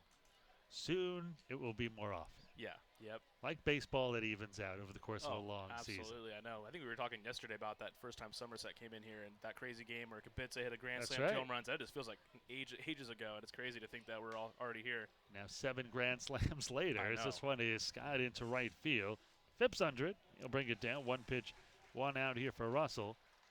Russell came into this inning with 79 pitches, so that's pitch number 80 now. And correction, that was Belo who had 79. Russell has, let's see, after that last pitch, 70 pitches. So they're both very close. You know, I don't want to say it's a low-scoring game. It is 4-2. Both these starters have thrown a lot of pitches. Yeah, it's kind of a war of attrition, too. A lot of singles, you know. Skeeters are 10 hits, but it doesn't feel that way, you know. It kind of, even Betancourt's triple last inning, kind of just a bloop over to the right side. So a lot of kind of bleeders out there. No balls in 1 strike. I think that goes back to great starting pitching on both sides. I mean, there's not going to be a lot of home runs in this series, even though the Skeeters lead the league in home runs. Although Somerset used to lead the league in home runs allowed. I talked about it earlier. This one is a slow ground to the right side. Chavez will feed Russell behind it. Tries to barehand it. Can't hold on to it. That looked like it was going to be a tough play all the way. And now going all the way to second as the ball rolls into the Skeeters dugout is Flores. See how they scored that. How would you score that? Hit or error? It's close. Well, that's a close play as far as going. It definitely, I mean, at the very least, kind of a mental error on Chavez for not getting the ball towards Russell's glove side. kind of making him forcing to go with the barehanded on a rainy, slippery game. That's a tough play, but no, that was a lot of hustle by Flores. I mean, I would probably lean toward a hit there, but and they're going to score an E3 rather, Aaron Chavez, as you talked about. A 1 on and 1 out. I think that's another thing with this series. You cannot give either team extra outs. Absolutely not. And I mean, they want to play like that too, where kind of a routine ground ball. And yeah, Chavez has got to lead him glove side there. I have a runner at second with 1 away. And first pitch to Rodriguez. He is a little bit inside. And look at that ball didn't roll in the dugout too. Norris, wasn't really necessarily over there to back it up because you kind of assume that's a play where you're not going to have to back up. Almost rolled into the dugout. Reminds me of people ask me all the time, what is the craziest play you've ever seen? And when I was in the Cal League, we had a guy who, I got to tell you, I've never seen this before or since. So there was a runner at third base, and this guy hit a ball similar to that. Yeah. So the runner crosses home plate on a close play. The umpire stands there, which is the beginning of where you know this is going. So the catcher starts to look around. Then he realizes that there was no tag, and the runner missed the base, so the umpire did it right. He's not allowed to call safe or out until one of those two things happen. So now, by this time, the guy who slid across home plate is going towards the dugout, and now he's in the dugout. The catcher walks all the way into the dugout and tags the runner. Now, this, as you know, means that the catcher and the ball are now out of play. So it's a dead ball, right? No, the runner gets 2 bases. So the runner is put to third. As this one is hit into right field, that's going to be a base hit. Holding up was Flores. He'll have to stop at third. As first and third, just like that. That extra out now, puts runners on the corners with only 1 away for the cleanup hitter, Jace Boyd. So the runner is awarded third. He goes to third, and before the next pitch happens, the pitcher steps off, throws the ball to second. He's out. Why is that? Because the runner walked across the diamond from first to third. Oh, my gosh. Maybe in math, the closest distance between 2 points is a straight line, but not in baseball. You have to touch second before you go to third. Yeah, I mean, I've seen plays kind of a while back where it was actually, I'm going to go deep into the archives here. Rich Aurelia, former when he was on the Padres, ironically playing against the Giants, a ball that he was on first base, fly ball to right field, he rounds second, and the ball gets caught, so he has to go back to first base. He didn't touch second base, though, on the way back to first, and so kind of the same thing like you said. They tag him, he's out. Started reading this book called You Can't Steal First. There was a guy back in the 30s, it was first and third, and they were going to do a double steal, but the guy third's not paying attention, so he steals second. Now to get this play to work, he steals first back, so he goes back to first, which is perfectly legal if you want to go backwards and be dumb enough. It's not recommended, but then he steals second again. The guy didn't pay attention again. So he literally stole first base. Well, the one I always remember best is when I was at AAA broadcasting for Colorado Springs. Remember Chin Meng Hu for the Dodgers? Yeah. So guy couldn't get on base. And this is why he didn't last too long in the big leagues. But I waited the entire series just for him to reach first. Get to the rest of this after this 0-1. That's when he strike, and then he's 0-2. So he finally gets the first on a force out to second. I was finally able to say, who is literally on first? There you go. And then when he got to the majors, Vince Scully did the same thing. Nice. Who got credit for it, of course, but I beat him to it. That's one of those things that you hope for the stars to align. No balls, 2 strikes, 1 out, runners on the corners. At third is Flores for the Patriots. At first is Rodriguez. The 0-2. Swung on it, missed strike 3. Foul tipped into the middle of Norris. Big strikeout for Russell. He is 5th of the game, and there's a big second out now. No sack fly. And that'll bring in Nate Coronado, who's 2 for 2 with a double, a single, and a run scored. Yeah, you said it. That is a huge strikeout there. You take away the advantage of, running down a double play or fly ball, and now all you need is, even with a force out at second here, get out of the inning unscathed. Russell trying for his 3rd straight outing without a walk. Right now, if you look at with 5 strikeouts, which he's done in each of his last 2 outings, 15 strikeouts, 0 walks in now 18 innings. First pitch from the former big leaguer is a grounded foul behind home plate. No balls and 1 strike to count. And the number that jumps out at me, too. 4-0 and a 129 ERA at home. I mean, he really likes pitching here at Constellation Field. And that wind was howling in earlier when the storm cell was making its way across. So you can see why. That's a Definitely a pitcher's park in that way. Get everybody hit it to right. Absolutely. Oddly, with Somerset, if you can get players to, and you can be a fly ball pitcher in Somerset. We had George Frazier's son here a few years ago, and I thought, oh boy, he's a fly ball pitcher, left field, not too hard to hit it out, and I thought he was in big trouble. Throw to first, little snap throw by Russell, but diving back in is Rodriguez. But he was smart enough, even though he was a fly ball pitcher, he got everyone hit balls to center and to right. And in Somerset, if you keep it there, you're okay. It's when it gets to left. You can be in trouble. Although every time I hear this at the big league level, you think, okay, there's a guy who gets shelled. When you hear a guy's a fly ball pitcher in the bigs, especially in this day and age, just sorry, that's not going to work out for you as a career. Because you have guys already trying to get the ball in the air as it is, and you're helping them out. Hot shot to short. Rondon will go the short route to second, and nice job by Russell. Gets out of a first and third. And he is out of the top half of the fifth inning. Well, we are halfway through. It is the middle of the fifth. Skeeters still leading by a pair, 4-2. Spring-free trampoline. The perfect way to go outside and be active. Your family will enjoy the thrill of a trampoline that keeps them safe and engaged all year long, right in your backyard. Visit us in Katy or online at www.springfreetrampoline.com. Smart in safety, smart in quality, smart in innovation. Spring-free trampoline. What does it take to rebuild trust? At Wells Fargo, we've been thinking about that a lot lately. For us, it begins with a renewed commitment to our customers, fixing what went wrong, making things right, working with more transparency and higher accountability, and reinventing how we serve you. It's a new day at Wells Fargo, but it's a lot like our first day. Wells Fargo, established 1852, re-established 2018. Wells Fargo Bank N.A., member FDIC. So there I was, just minding my own business when a hit and run. This guy came out of nowhere, bam, and he just kept going. Thankfully, Texas Farm Bureau Insurance was there with the right auto coverage for how and where I drive. So I was on my way in no time to witness the hit and run that really matter. Now that's a moment worth covering. 877 Farm Bureau.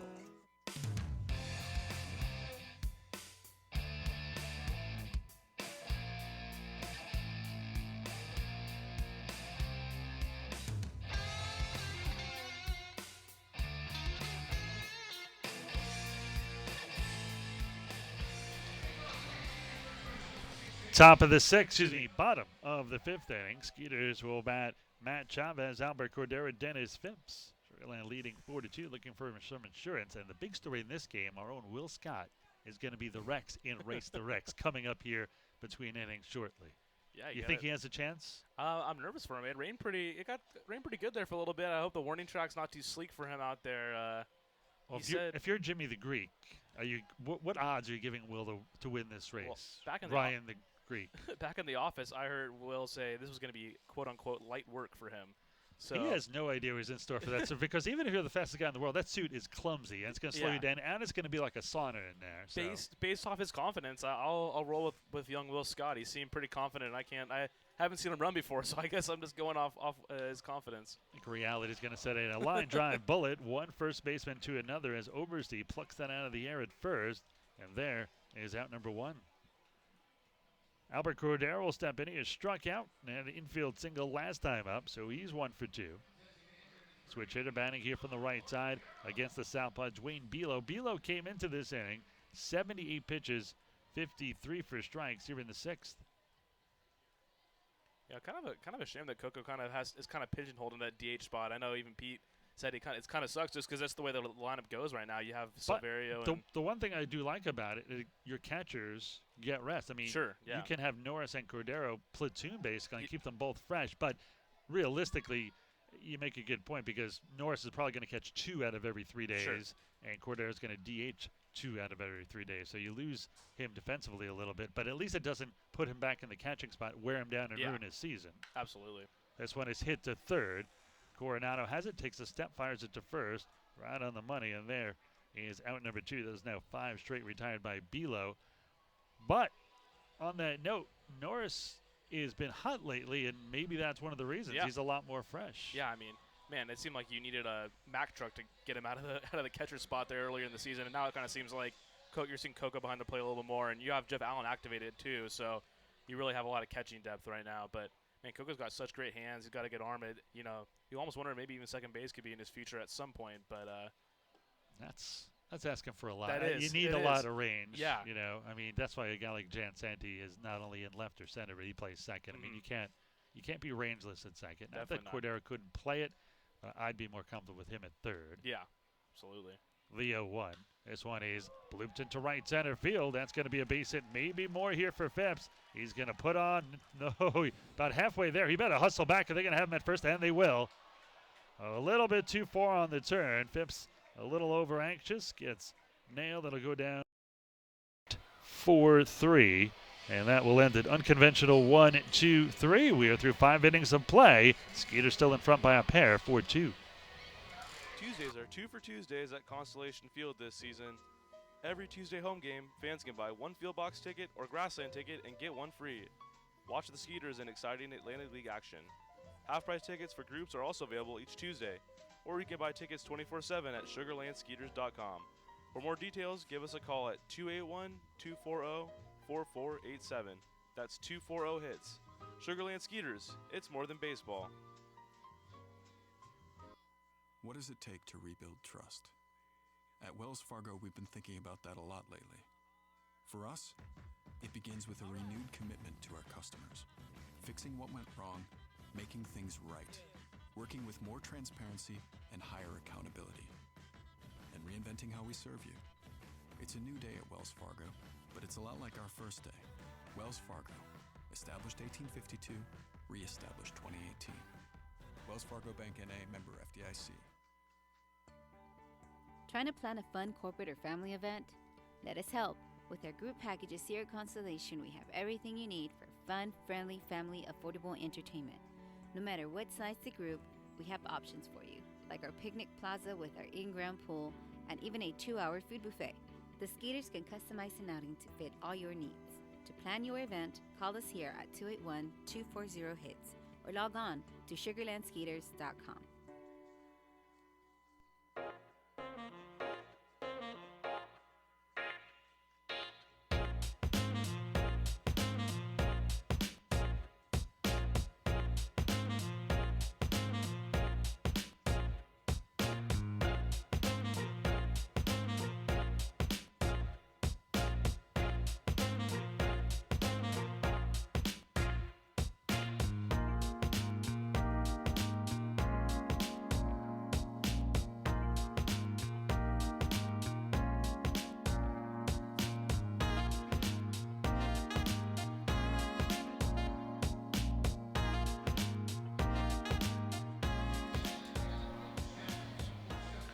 And let's welcome back to the mound for the Sugarland Skeeters left-hander Paco Rodriguez, the former Los Angeles Dodger, 6'3", 220 pounds out of Miami Beach, Florida.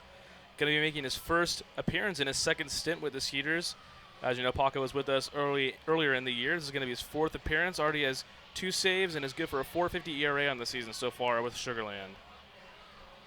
Kind of interesting. You talked about a long time ago. He was the first player picked up of this now record 11 for the Skeeters in their franchise history. But at the beginning of the year, it was going to be Paco Rodriguez from the left side and Felipe Paulino from the right side as dual closers. And sometimes it works out better for you. And he's been great. Yeah. I mean, Paulino's been the best closer in the league all year.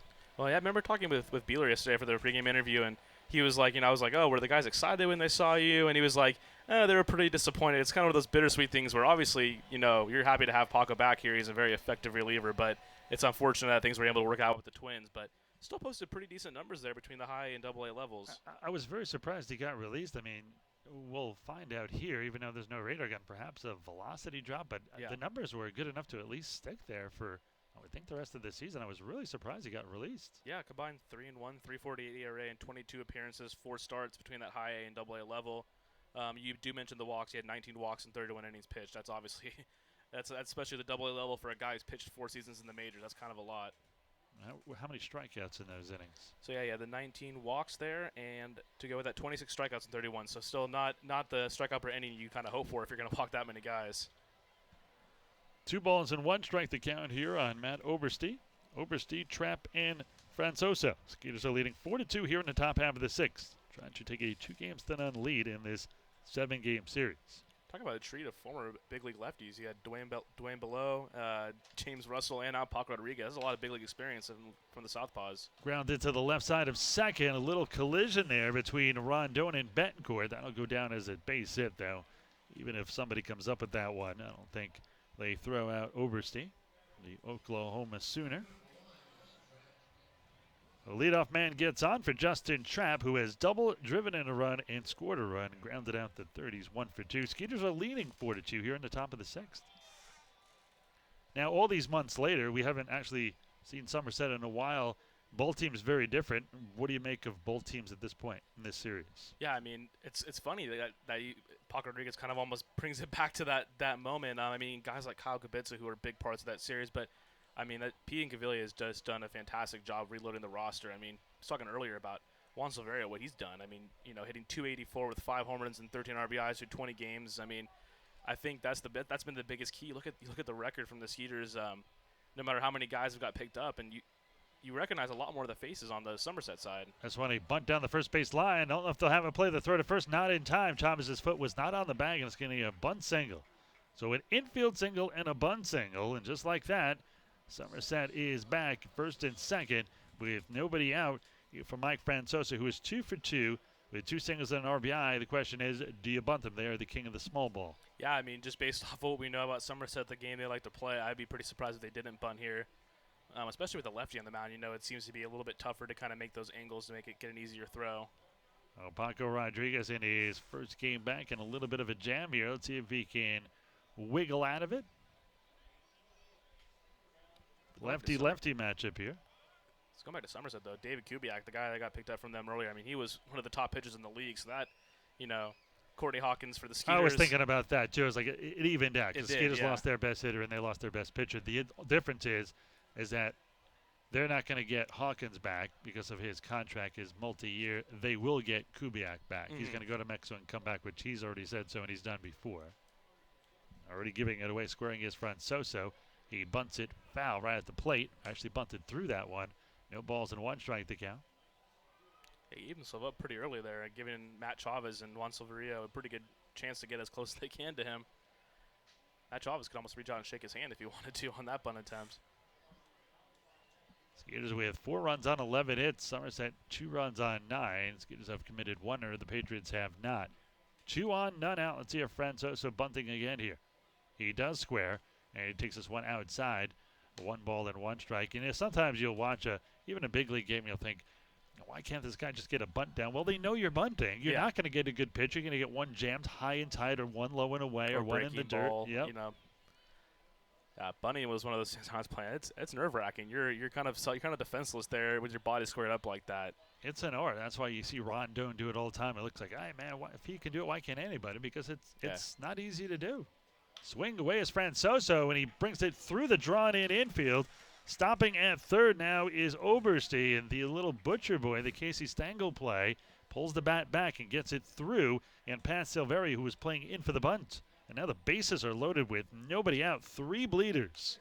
That encompassed pretty much everything Somerset is about right there. You show a bunt, you get like an 8-hop. But how can you always get the breaks? I mean, know. how do you do that all season long? They always get that little bloop hit or that timely 2-out hit. I mean, every team in this league says it. It's something you think you would run out of eventually, but they don't seem to. Every day they do it. I mean, if Silveria's playing back there, that's probably a 5-4-3 double play, but no doubt. Playing up and goes right through the left side there, 5.5 hole. 5.5. Gonzalez will step in here. A right-hander against the lefty Paco Rodriguez with the bases loaded, hitting .308. This one is just a little inside. 1-0. 13 at bats with the bases full. 9 RBIs, no home runs. Now, the current members of the Patriots have any of the 2 Grand Slams that they own. So yeah, Skeeters definitely kind of cornered the market on Grand Slams in the Atlantic League this season. Pretty unbelievable. 7 is unbelievable. Guy who has 2 no longer around either, Kubica. This one is off the outside corner, I suppose. And looked like 2 pretty good pitches, and Rodriguez didn't get the benefit of either. Yep, those didn't miss by much. And you're in a really tough spot here, 2-0 count. You're going to pretty much be at the mercy of throwing a fastball here to Gonzalez and just hope maybe he finds a glove out there. But it's a high-stress situation here for Paco in his first outing back. 10 pitches so far for Rodriguez. 5 for strikes, 5 for balls. He has to throw a strike here. Doesn't want to go 3-0 with the bases full. Gonzalez has struck out and popped out. This one is low in the dirt. 3-0 with the bases full here. Rodriguez slaps his mitt. Now he's in a tough spot here. More balls and strikes. Yeah, it looks like Gene Machi getting hot out there right now in the pen. I mean, you're going to get somebody up pretty quick here because this can get out of hand with the bases loaded, nobody out, in a 3-0 count. The Skeeters are winning 4-2. Looks like it's going to be another close one. See if Rodriguez can come up big here. Nobody out, bases loaded for the Patriots. This one a strike down the middle. 3 balls and 1 strike to count. Every now and then you'll see a guy with the bases loaded. Even in this situation, no out, swinging at a 3-0 pitch, and you think, well, why did he swing at a 3-0? First of all, you know you're getting a fastball. Yeah, and you know it's going to be right down the middle. And if you're swinging 3-1, it might as well be 3-0 because the 3-0 pitch is probably going to be better. The only problem is that you look like an idiot if you don't get it done. You better get your pitch. You better square it up. The 3-1 here. This one is swung and hit towards third, off the bag, and Silverio will not have a play. The run will score as Oberste scores. And again, the Patriots just seemed to get that roll, that bounce, that luck. I mean, they've had 4 hits in this inning. Now, one of them was hit hard. And here comes Corey Dommel. It's going to be to get Machi a little bit more time out there. So now just a 1-run game at 4-3. Gonzalez gets an RBI. He is 29th of the year. 4 singles. None of them out of the infield. I was going to say, you talk about 4 not hit balls that aren't hit well. 4 balls that haven't left the infield yet. I mean, you almost wonder, Silverio probably makes that play. You could make an argument that might have saved that ball from going down the line, but that looked like Silverio was guarding the line there, so I think he makes that play. But, man, not the way you draw it up if you're Paco Rodriguez in your first outing back, obviously. And not at all. And it is Gene Machi warming up down there. Yeah, I hate to speculate about a guy in the bullpen, but Gene Machi's one of those guys you can usually tell it's him. He's one of the bigger fellas down there in the pen. What are you getting at? It's just he's a big fella. Him and Felipe, they're easy to spot from our vantage point. Coming from the guy who has food posted all around his cubicle. Oh, I know. I'm not winning any T-Rex races anytime soon. We'll probably pass out in center field. First pitch here to Justin Pacioli from the southpaw Rodriguez is low. 1 ball and no strikes to count. Got to imagine here if he doesn't get Pacioli out, or even if he does, you think he'd probably go to the pen here, huh? Yeah, I think this is his last batter either way, unless he pulls off a triple play. Hey, if the base is loaded, this might be the time to get a hot shot to third, something like that. Both Chavez at first and Silverio at third, even with the bag to come home on the fourth. This one is past Rodriguez and into center field. This might score 2. Scoring easily is trapped from third. Here comes Francoso. The throw to the left of home. And just like that, it is now a 5-4 Patriots lead. Here we go again. Another seesaw battle. RBIs number 18 and 19. And still nobody out. Let's see if Pete Incaviglia is going to come and get Rodriguez, who has not gotten a batter out. 5 straight hits. None of them hit very hard, granted. But still 5 hits in Rodriguez's return. Yeah, that was like a 4-hopper through the middle, just under Rondon's glove. I guess that if you're looking for a silver lining that's outing for Paco, it's not like he was getting hit hard. He didn't walk anybody, but just got the Somerset curse, I guess. To both of our surprise, he's going to stay out there for at least 1 more batter. It'll be a lefty-lefty at least matchup for him as Ramon Flores steps in. He is grounded out to the pitcher, doubled and reached on an error by first baseman Matt Chavez. First pitch, and he bunts through this one. Actually gets a piece of it, grounds it foul at the plate. No balls and 1 strike to count.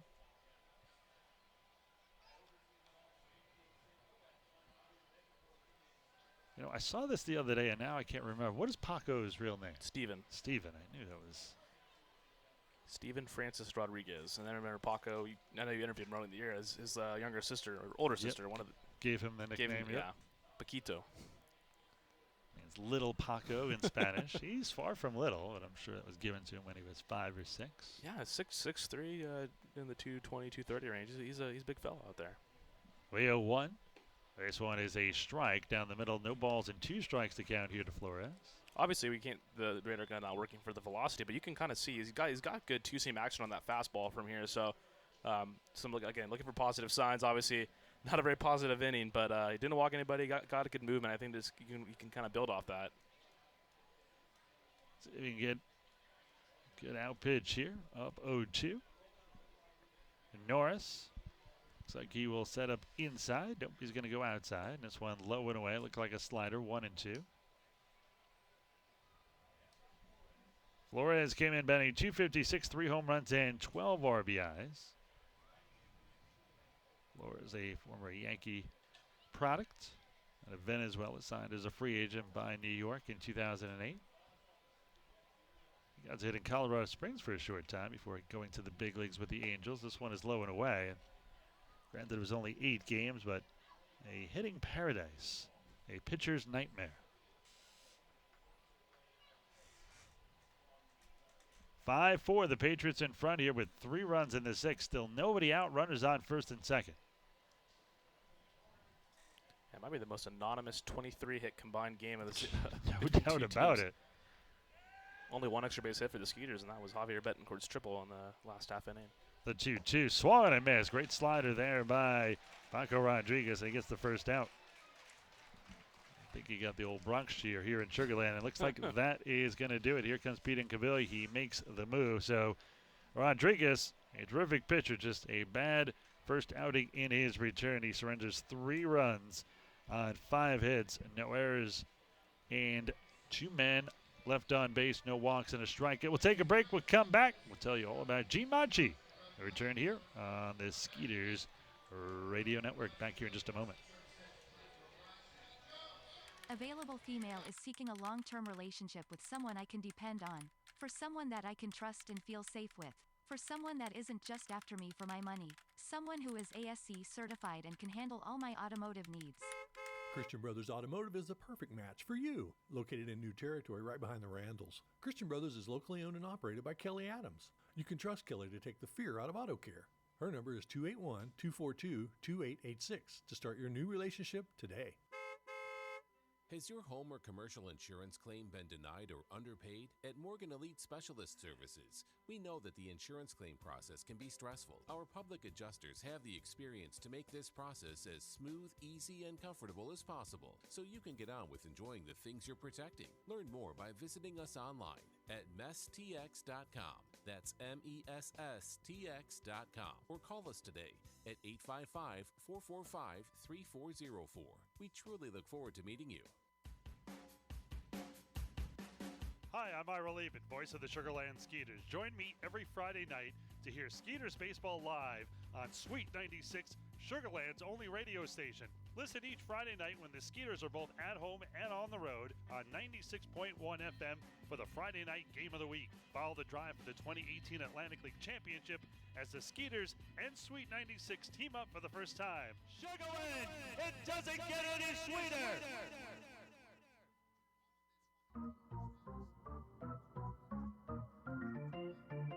We are Salon Abbott and Day Spa. Go Skeeters!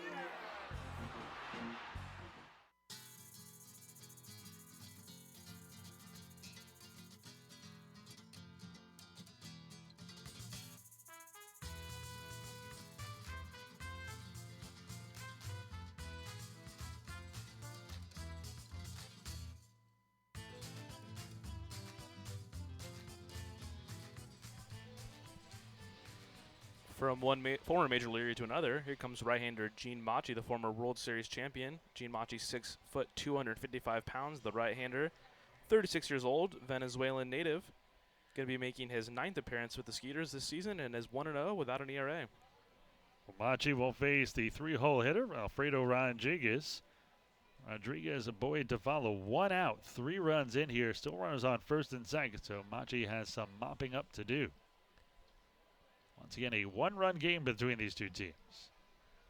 First pitch is clubbed into left field, but Jan Santi right there brings down the liner.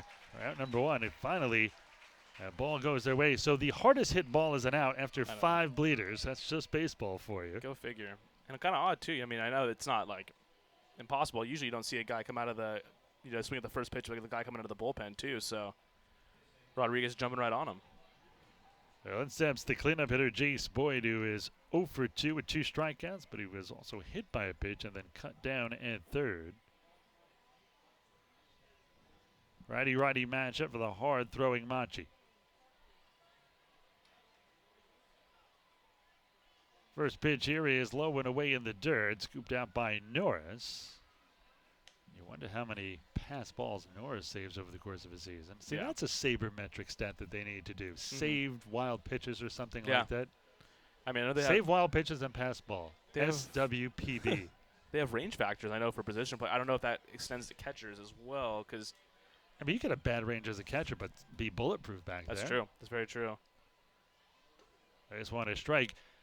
My first year when I saw Machi in Visalia in 2005, there was a catcher named Josh Arhart, and I used to talk about on the air that he was bulletproof. He's a UCLA guy, and nothing got past that guy, nothing. Yeah. And I remember one thing he did, and I've never seen any catcher do it before or since. So our pitcher, it wasn't Machi, and guy was throwing ball after ball after ball, and he wasn't hitting his spots at all where Arhart had the mitt, the 2-1. This one fouled off. And finally, Arhart had enough, and he threw a bullet back to the mound, and the pitcher kind of like winced back, and he actually had to kind of lean back as the ball came back to him. Because usually it's a soft toss back. Yeah. And it kind of woke him up saying, hey, get your act together and start pitching. Interesting. I mean, you've sseen – I remember Yorvit Torrealba as a throwback. He would have problems throwing it back. He would do like the triple pump because he had like some kind of like the Chuck Knobloch, Steve Sachs. What was the catcher in Major League 2 that had that same problem? Oh yeah, I can't remember his name. I know exactly what you're talking about. That was the second one. Yep, and he couldn't throw back to the pitcher. The 1-2 is if you throw that ball back to third base again, we're gonna have a problem. And I've known guys that had that problem too. Like if it was a hard, like think about John Lester, man. He's a Cy Young Award winner. He can throw strikes, but he's going to first base. Rick Ankiel, the most recent one. I mean, he can throw a bullet from center field to third base, but couldn't throw from 60 feet 6 inches. In fact, they're making a movie about it, which should be really interesting. Even more interesting is I know he's trying to make a comeback right now as well too. He said he's looking to, but as a pitcher, not as an outfielder. So kind of interesting. As a reliever too, because he's at 39. He's certainly not going to start. This one is on the inside corner, strike 3. So Machi, great job. Gets a line drive bullet out and a strikeout, but 8 men come to the plate. They get 3 runs on 5 hits, no errors, and 2 men left on base. We are in the middle of the 6th inning. It is now Somerset in front by 1, 5-4.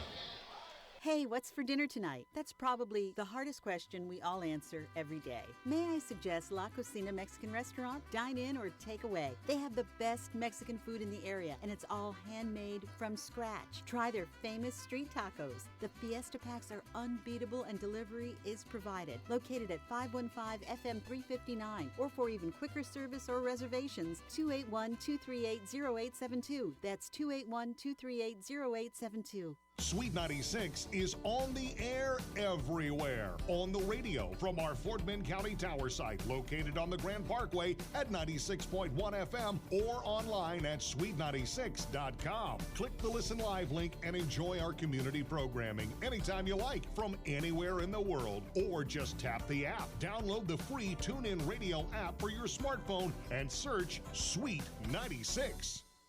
Salon Evan and Day Spa is the premier Aveda Concept salon in Sugarland. Locally owned and family operated since 1989. Let our Aveda trained stylists take you to the highest level of satisfaction with the latest techniques for coloring, highlighting, and precision haircuts. Treat yourself to our famous Aveda facial, a relaxing massage, or a signature manicure and pedicure. Have an ultimate salon experience today at Salon Evan and Day Spa. 281-980-5160. 281-980-5160.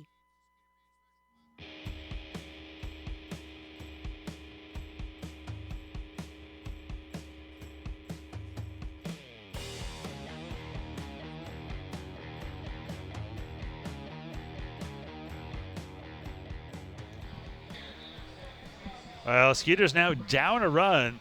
They went into the top half of the 6th inning, up 4-2. Now they trail by 1, 5-4. And Brett Jody talking with third base umpire. No, that's home plate umpire, actually. Reggie Liggins. And as we left, Boyd was not thrilled with that call.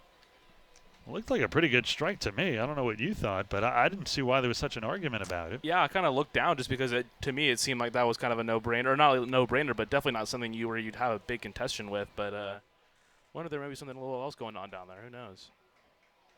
Either way, the Skeeters down 5-4. It'll be 8-9-1 here for Sugarland. Alvaro Rondon, Javier Betancourt, and then back to the top of the order with Barrett Barnes. First pitch to Rondon, way inside as he ducks back the knees for ball 1, 1-0. Rondon is 1 for 2. He has popped out to short and singled last time up. Yeah, this is part of the Skeeters order that did the damage last time with Betancourt's triple. This one is swung and a missed. And, you bring up a good point. Last night, they did so much damage, and Phipps had the big triple to get that run started. Rondon had the RBI single. Betancourt tried for triple, but got an RBI double, and that gave the Skeeters a 2-1 lead at the time. This one is past Bilo, past second, and through for a base hit. Well, the Skeeters can get bleeders, too. I was going to say, if you're looking for a pesky part of the order, this is probably going to be it, too, especially with Rondon kind of leading that charge. Rondon's so impressive, and he just seems to find any way he can to get a base hit. He got an opposite field hit last time up, bunt singles, little bleeders. I mean, he hits one to the left side that's not hit that hard. You better hurry. Yeah. And kind of talking about flashing back to the earlier part of the year, I mean, Rondon really struggled with the bat out of the gate, and you're kind of wondering how is this going to work. And I mean, to think with him out of the lineup now, I can't imagine this. He's kind of that straw that stirs the drink with this lineup. It's definitely a spark plug, and you get that extra leadoff man. Barnes almost acts as a number 2 or 3 hitter at the top spot because the bottom of the order, especially Rondon, is always up there for him. This one gets past momentarily the catcher, Yovan Gonzalez. Surprised Rondon didn't go there. He's still at first. Rondon, of course, could swipe second at any given moment. But you bring up a good point. Mentioned that flash hit. For a while on the road, he was wearing the Flash as his hat. I thought it was funny. A couple of players started calling him the Flash, which is fitting with his speed. I mean, he's certainly one of the top 3 fastest guys in this league. Oh, yeah. Who wins in a foot race, Jan Santi or Rondon? Man, I haven't seen something that fast. I've seen Rondon. He gets a ball on the right field line. He goes for a triple. We've seen it a few times this year. I mean, that's some of the fastest speed I've seen all year. This one hit down the right field line, but this one foul into the corner. And, yeah, not only is he fast, but, man, does he cut the bases perfectly. Absolutely. But, hey, when you go up at Jan Santi can kind of flex that muscle and say, hey, man, I got the 15 homers. So it goes both ways. But, yeah, I mean, I've rarely seen a guy move like that when you see Rondon on the open base pass. And you said it perfectly. Like, it's the way he cuts the bases, too. A 1 on, none out. A 1-1 count here to Javier Betancourt. Bilo. Pitch count getting higher and higher. He's closing in on 100. This one a slow ground to the third. This might be 2 to get a second for 1. The relay to first is in. No, not in time. Very close at first. And I think they're going to call a double play. They're going to say Rondon went out of the baseline and perhaps injured the shortstop, Rodriguez. Are they calling him out or are they throwing him out? I think I see Betancourt going back to the dugout. Looks like Betancourt's going to be out even though they dropped the ball. That was a heck of a slide there. That would have made Chase Utley proud there, the way he went to second base there. But it seemed like a clean slide. Utley was a little dirty on his. I mean, Rondon looked like he overstood the bag just a bit, but that's a clean, hard baseball play. And you got 2 teams. I heard you guys talk about earlier. This could be a championship preview. You got to go all out. And you got to, this is a big series, but looks like Rodriguez is going to be okay. It looks like he just got spiked a little bit. So 2 outs just like that. Now nobody on.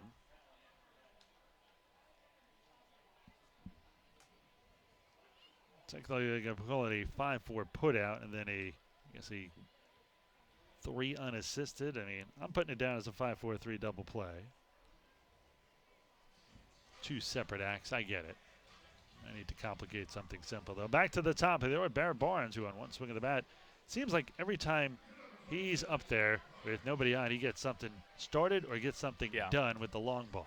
I don't know if you feel the same way. I feel like he really does his damage. He will go on a road trip, and he'll just set the road on fire, and he'll come back and kind of carry it over, and then go on the road trip again, set the road on. Like, I mean, I feel like he just catches fire on the road. I mean, especially that last one. That was one of the more impressive road trips I think we've had from a single player. You got to remember, if you're a guy like Barnes, and really all the Skeeters hitters, even a guy like Jan Santi, well, I guess Jan Santi's the exception, you got to remember this is the most pitcher-friendly park in the league. So you go to Lancaster and York and other places, it's a hitter's paradise. You change your swing a little bit sometimes, and even if you don't, balls that wouldn't go out here leave other places. Yeah. And I think Barrett, one of those guys, really streaky too. He's had a lot of 9-game, 8-game hitting streaks throughout the year. Then he'll kind of go on that spell where he'll have 2 hits through a 6-game span. So, but he's been really impressive lately. 1 ball and 1 strike here on Barnes. Barnes 257, 12 home runs, 42 RBIs. He's been on base twice after lining out to short. He has walked and an RBI single and stole the Skeeters' 99th base as a team. This one foul back over our heads. 1 ball and 2 strikes. Well, thank you very much for joining us. Ira Lehman along with Ryan Posner, Will Scott. Big hello to Tiki Jones, who's always loyal listening. Glad to have her as well as the rest of the friends, fans, and family of the Skeeters. The 1-1. Big curveball grounded to third. Scooped up by Coronado. Stops, plants, throws it to first. And there's the third out. So a very unconventional 1-2-3. Started out well. The leadoff single by Ron. The ground out ends it. We are through 6 innings of play. It is still Somerset leading the Skeeters by 1, 5-4. Kids 12 and under get in free for every Wednesday home game this season at Constellation Field. Tickets are only available by calling the Skeeters box office at 281-240-4487 or 240-HITS, or visit the TDECU box office at the ballpark or online 24 hours a day at SugarlandSkeeters.com. Gates open an hour before scheduled game times. Sugarland Skeeters, it's more than baseball. The National Baseball Hall of Fame and Museum in Cooperstown. Relive baseball's greatest moments, connect with the national pastime, and honor the all-time greats of the game.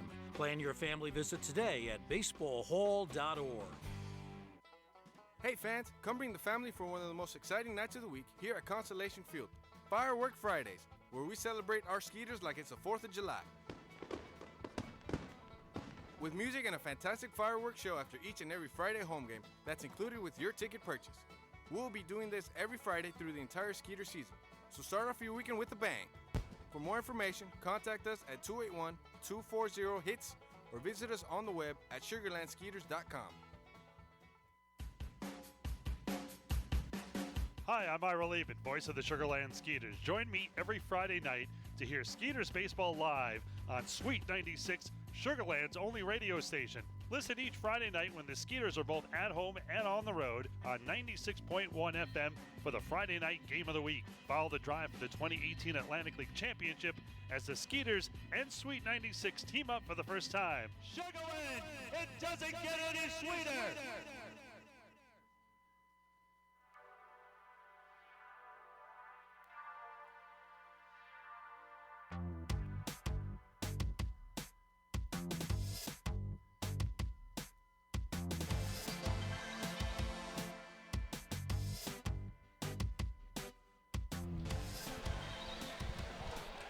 Just rejoining the action, both benches cleared, both bullpens cleared, and it goes back to that hard slide by Alvaro Rondon, and yikes, that almost got ugly quick, and keep saying this is going to be quite the series, and it keeps on taking another twist and turn. Who's that? Is that Alvaro Rondon at short speaking to the umpire? Yeah, and Alvaro Rondon, for those that don't know, he is one of the kinder, more gentler guys on the team. And yeah, I mean, that when you go in, when he makes a slide like that, is just a pure baseball play. He's going in there trying to break a double play. Alvaro Rondon's not a guy who goes out headhunting and trying to hurt people. He's one of the kinder guys on the team. So obviously Somerset doesn't know that. And it's just, hey, this is fire. You got to love it. 2 teams who won their first half titles still playing hard-nosed baseball like that here in the middle of August. Well, everybody is going back to the bullpens and the benches, and yikes, that almost got to go. We've seen a couple of, actually more than a couple this year, a couple of bench clears, but no brawls, luckily. That's when it gets a little ugly. Guys could be lost for the season, and not from suspension, but from an injury and a fight. And while Machi continues to warm up, Brett Jody was waving off the Skeeters team as they came out, and his own bullpen, so he was trying to stop this one as it started, but it almost got ugly quick.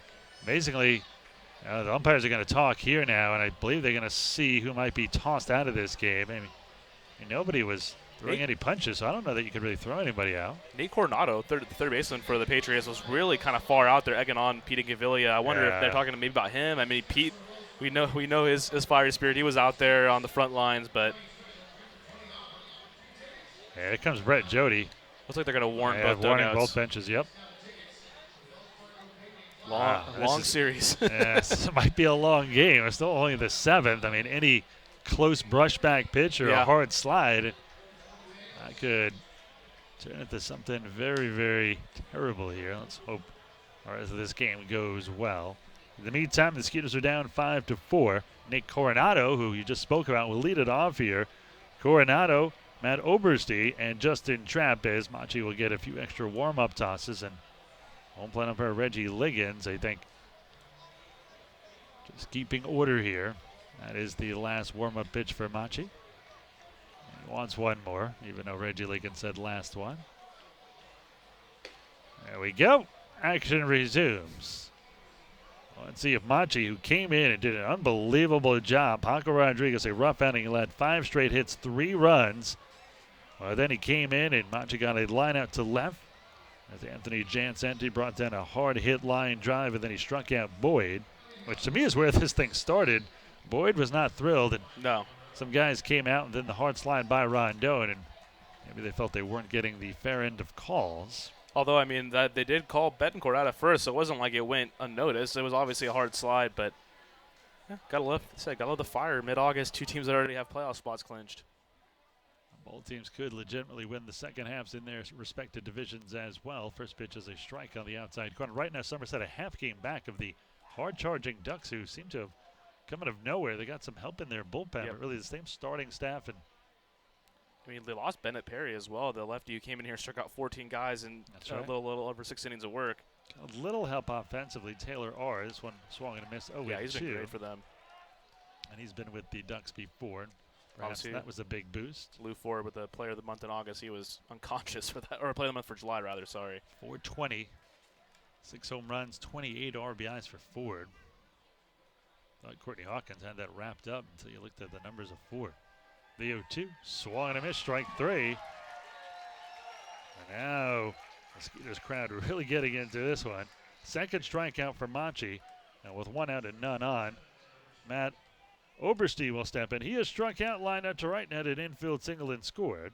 Now he's 1 for 3. I mean, so you've been with the team every year, obviously, with Gary Gaddy. Was it seemed to be this prevalent where you'd have kind of the benches clearing, not, I wouldn't say brawls, but just, Gary was kind of the opposite. He only argued when he felt that he could win one. Mm-hmm. He would come out, and the one thing he did really well, he would always get the umpires to seem to talk about anything controversial. Mm-hmm.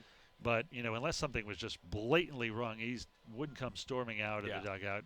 And he felt, what else was he going to do when they've already made the call? I mean, it is, you see it maybe once out of 1,000 plays when the umpires change it. Yeah. And when they do, then the other manager is aggravated, and that sets him off. I think any time an umpire hesitates, he is lost, as they say. Sure, yeah. And I think every player to a team, this team will tell you they love the fact that Pete will go out and go to bat for them. This one, a slow grounder up the third base side. Norris hops on it, throws it to first in time. Great play by the former big league all-star catcher. And that was not easy. He slid, popped up, and threw a strike to first. What a play by Norris. It was not easy, but man, he made that look pretty easy. He goes there, slides with the catcher's gear, the knee pads, and sliding right in the opposite direction too. Oh man, that was special. That was pure artwork there from Derek Norris. That's why he was a Major League All-Star. It's great play. And those are the little things that if you don't watch Norris every day and you just look at some numbers, you say, well, he's okay. Not true. This team leads the league in ERA for a reason with him calling balls and strikes. And you ask anybody on this pitching staff what he brings to it, and he brings a lot. Hot shot to third. Great play by Silverio. The toss across in time. Bring some order to this one. A 1-2-3 inning. We are through 6 innings of play. Skeeters still down by 1. 7th inning stretch time. Get your peanuts and Cracker Jacks. I do care if you never come back. Skeeters down 5-4. Hey, Skeeters fans. If you're a senior, 55 or over, we have a great deal for you. Join our Silver Skeeters Club presented by Advanced Hearing Center. Silver Skeeters Club members receive admission to 9 Skeeters home games, free drink coupons on game days, exclusive VIP events, and much more. If you're a Skeeters fan aged 55 or over, don't miss out on this great opportunity. For more information, go online to sugarlandskeeters.com. Skeeters fans, end your weekend with Skeeters baseball at Constellation Field for Sunday Fun Day. We have something for everyone. Play catch in the outfield, and your favorite Skeeters players will be signing autographs before the game. Also, after the game, all kids will be able to run the bases. Constellation Field has everything you need for a fun, family-friendly, affordable day at the ballpark. For more information, contact us at 281-240-HITS or visit us on the web at sugarlandskeeters.com. So there I was, just minding my own business when a hit and run. This guy came out of nowhere. Bam! And he just kept going.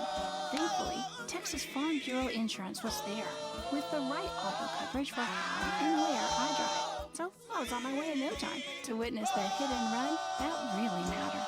Now that's a moment worth covering. 877 Farm Bureau.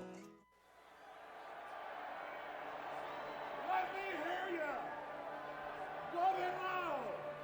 A1, A2, A3. Take me out to the line. Take me out to the line. Burn some beat. I don't care if I ever get back home. It's root. Let's root for the Pirates. If they don't win, it's a shame. For it's 1, 2, 3 strikes you're out at the all game. Hey! Let's get some run! Let's go, Skeeters!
New pitcher for the Somerset Patriots is Mike Antonini.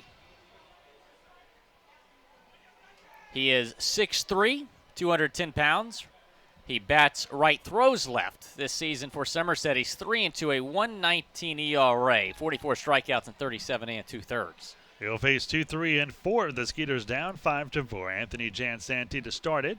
Takes the first pitch outside, 1-0. Jansanti, Norris, and Silverio. And you get the impression that this game is going to go back and forth a couple of more times before it's over. Yeah, that's what it looks like. We've already seen it so far. The 1-0 strike on the outside corner. 1 ball and 1 strike. You know, we thought Sugarland, when they went up 4-2, that the Skeeters would be in good shape. James Russell on the mound, then you have that stellar bullpen. But Somerset taking the lead back in the 6th inning. The 1-1 from the lefty. This one is inside. 2 balls and a strike on number 21. Jansanti is grounded out, singled and scored and struck out. He's 1 for 3 officially. The 2-1 by the lefty Antonini. This one hot shot down the third base side, foul 2-2. Antonini, a guy that the Skeeters have seen plenty. He's thrown 8 1/3 innings against Sugarland this year. No runs. Anthony came in at 298, 15 home runs, 46 RBIs in his quest to become the first Skeeter ever to go 20-20.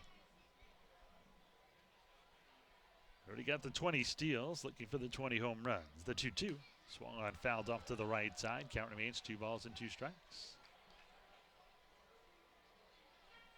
Both teams with a dozen hits, but only a 5-4 score. You see a dozen hits, you would think this is a 10-9 game.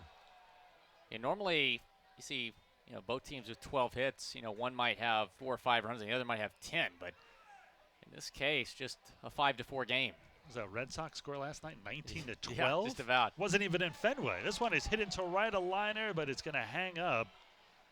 Oh, nice job by Jan Santi. Goes the other way nicely, but caught by a trap who was right there. Hit it into a trap, if you will. I see what you did there. Norris, 2 for 3, 2 singles and a run scored. He also lined sharply to right field. Everything he hits is just crushed right now. Let's see if he can take Antonini downtown. I don't mean to downtown Sugarland either. Oh, man, they could go to a couple good restaurants down there. They're already downtown. They're staying downtown. That's They're true. in the Marriott in the middle of the town square. Or were they saying to kids, show 'em where you live? Hopefully Norris doesn't live behind us somewhere. This one is a ball low, 1-0.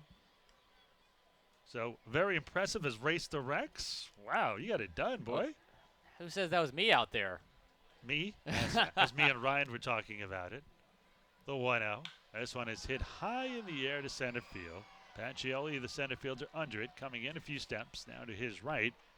He'll bring it down for the second out. So 2 outs, none on for the cleanup hitter, Juan Silverio. You didn't think I had much of a chance in that Rex suit. That suit is bulky and awkward. It was tough in there, wasn't it? It was tough to see. Was it hard to run, like just awkward? I mean, yeah, kind of. I mean, because you got the whole suit, bouncing around when you're running in it. Was it a sauna in there, too? It was pretty hot. I mean, I'm not going to complain about it being too hot after spending 9 months in Syracuse. But, yeah, I mean, I was kind of surprised. I got off to a good start and was kind of surprisingly found myself in the lead. This one is hit in the air to the right. This is going to be a very quick inning. Again, it is Trapp who will haul it in for the final out. Skeeters go 1, 2, 3. We are through 7 innings of play. It is Skeeters still down 1, 5-4. Want to watch a Skeeters game in style? We have just what you need. Our game day suites are ideal for entertaining clients, rewarding employees, networking, and even celebrating personal milestones. Let us make it easy for you. Suite rentals come with food and soft drinks, parking privileges, or Insperity Club. Drinking packages are also available. To plan your event, call us at 281-240-HITS or visit us on the web at sugarlandskeeters.com. Hey, Skeeters fans, if you're a senior, 55 or over, we have a great deal for you. Join our Silver Skeeters Club presented by Advanced Hearing Center. Silver Skeeters Club members receive admission to 9 Skeeters home games, free drink coupons on game days, exclusive VIP events, and much more. If you're a Skeeters fan aged 55 or over, don't miss out on this great opportunity. For more information, go online to sugarlandskeeters.com. Hey fans, come bring the family for one of the most exciting nights of the week here at Constellation Field. Firework Fridays, where we celebrate our Skeeters like it's the 4th of July. With music and a fantastic fireworks show after each and every Friday home game that's included with your ticket purchase. We'll be doing this every Friday through the entire Skeeter season, so start off your weekend with a bang. For more information, contact us at 281-240-HITS or visit us on the web at sugarlandskeeters.com.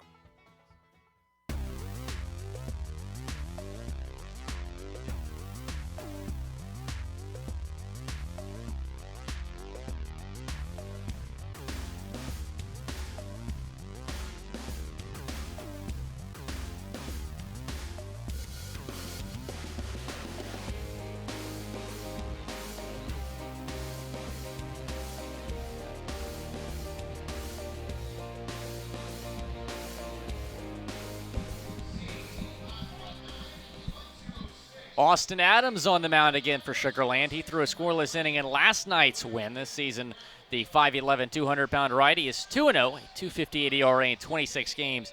He has 29 strikeouts in 24 1/3. Well, Adams last night, remember, he was on the hill in the 11th when that run was cut down to the plate when Phipps threw out Scott Kelly. Well, let's see what he does here. Adams been terrific out of the bullpen, the former big leaguer. Ryan was talking about, look at how many big leaguers have been in this game on the mound on both sides. I mean, it's been really impressive. I mean, starting pitcher, obviously, both starting pitchers, former major leaguers, and then you have such a deep bullpen for Sugarland that features multiple major leaguers as well. Everybody that's come out, Russell a big leaguer, Paco Rodriguez a big leaguer, Machi, and now Adams, all big leaguers. Skeeters have 13 total big leaguers on this team. They are trailing 5-4, however. Adams will try to keep it this way. This one way inside near the feet of Francoso. 8-9-1 here Mike Francoso, Jovan Gonzalez back to the top of the order with Justin Pacioli. Francoso, 3 singles. He has stolen a base and scored a run. He's also driven one in.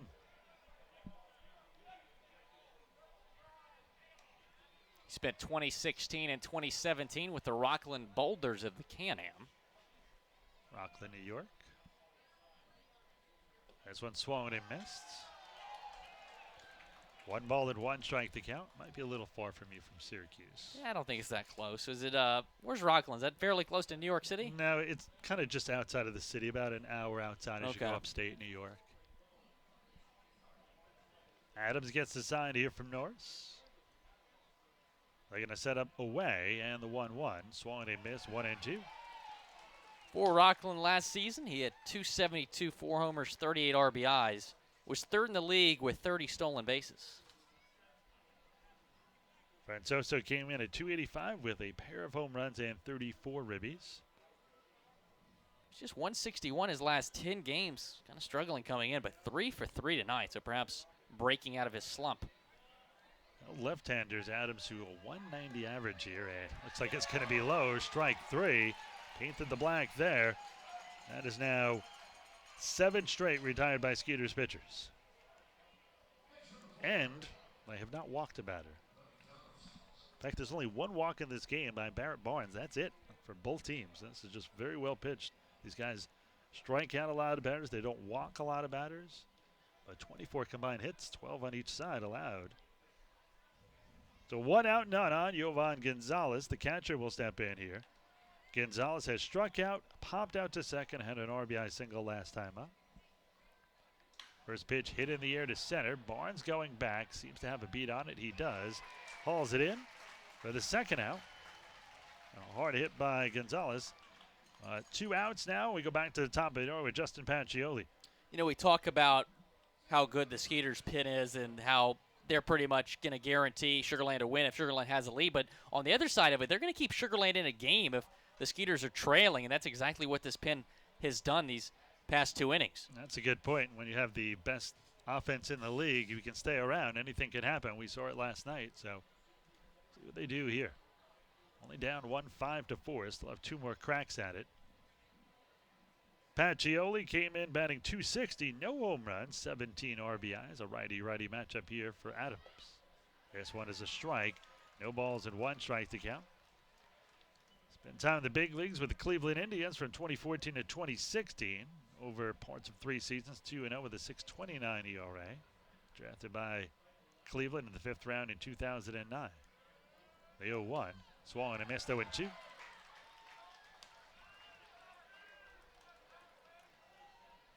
Spent time in both the Indians and Angels organizations. Minor league career numbers, 8 seasons, 32-27 with a 3.33 ERA and 24 saves. That's the only other save this year, non-Felipe Paulino. This one on the outside corner. No! They said he didn't go. I thought either way that was going to be strike 3 as he painted the outside corner, or that he went. They don't get either call. Yeah, I thought Pacioli went. I also thought that was over the plate. So a tough break for Adams. He was halfway to the dugout. Thought he was strike 3. Adams will have to pitch at least 1 more. Austin looks in for the sign from Norris. See if they go back outside. They do. And the 1-2. This one in the dirt. 2 balls, 2 strikes, 2 outs. Skeeters trailing 5-4 here in the top half of the 8th.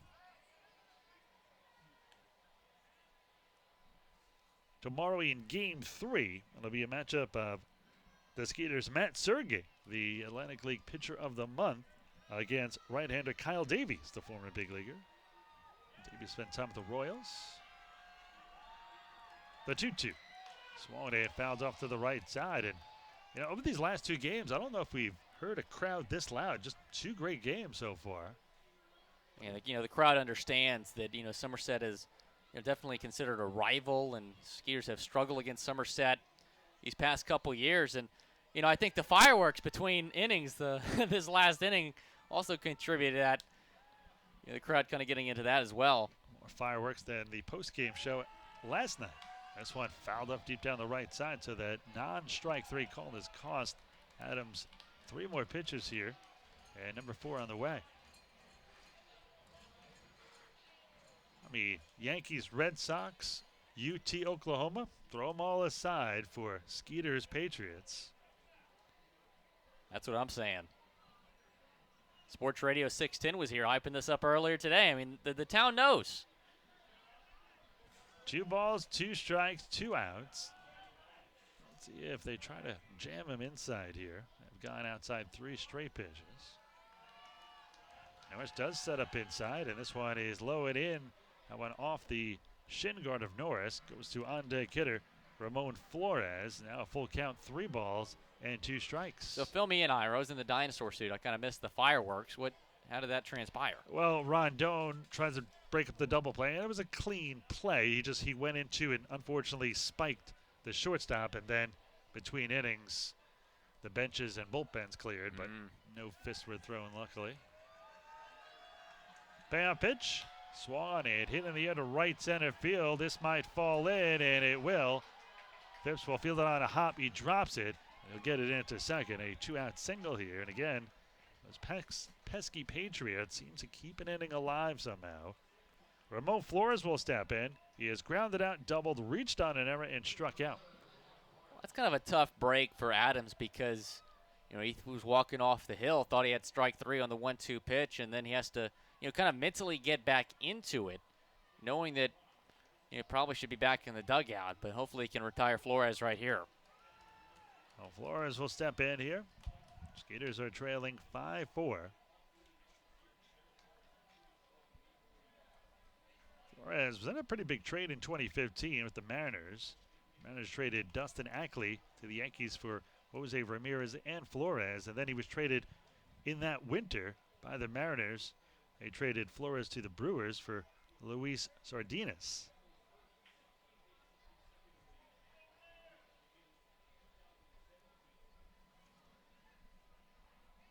First pitch here to Flores. There goes Pacioli. The throw to second is not in time.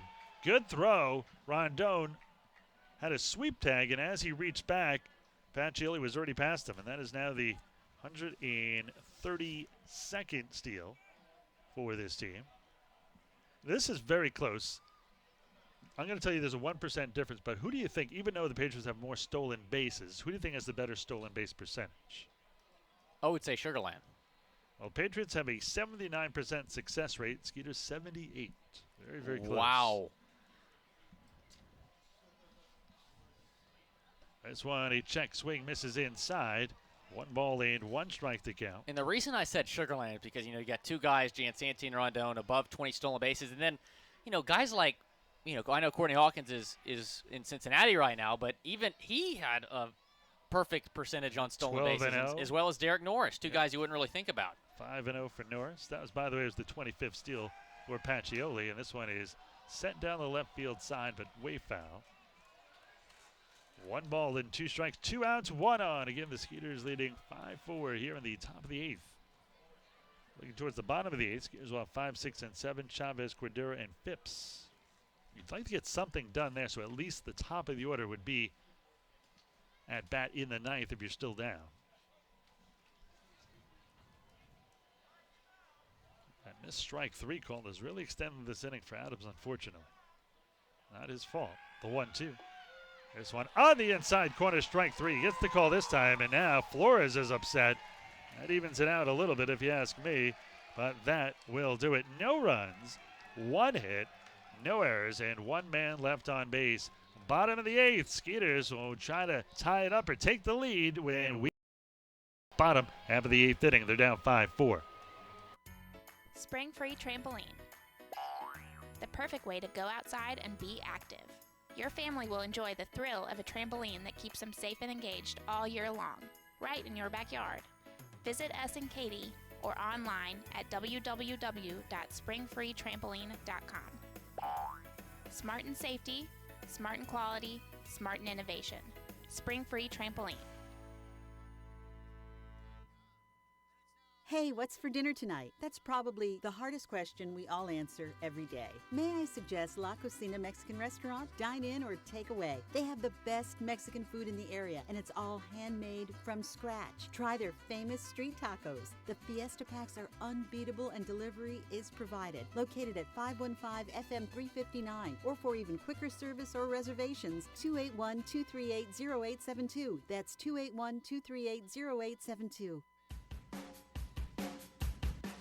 Hi, I'm Ira Liebman, voice of the Sugarland Skeeters. Join me every Friday night to hear Skeeters baseball live on Sweet 96, Sugarland's only radio station. Listen each Friday night when the Skeeters are both at home and on the road on 96.1 FM for the Friday night game of the week. Follow the drive for the 2018 Atlantic League Championship as the Skeeters and Sweet 96 team up for the first time. Sugarland, it doesn't get any sweeter!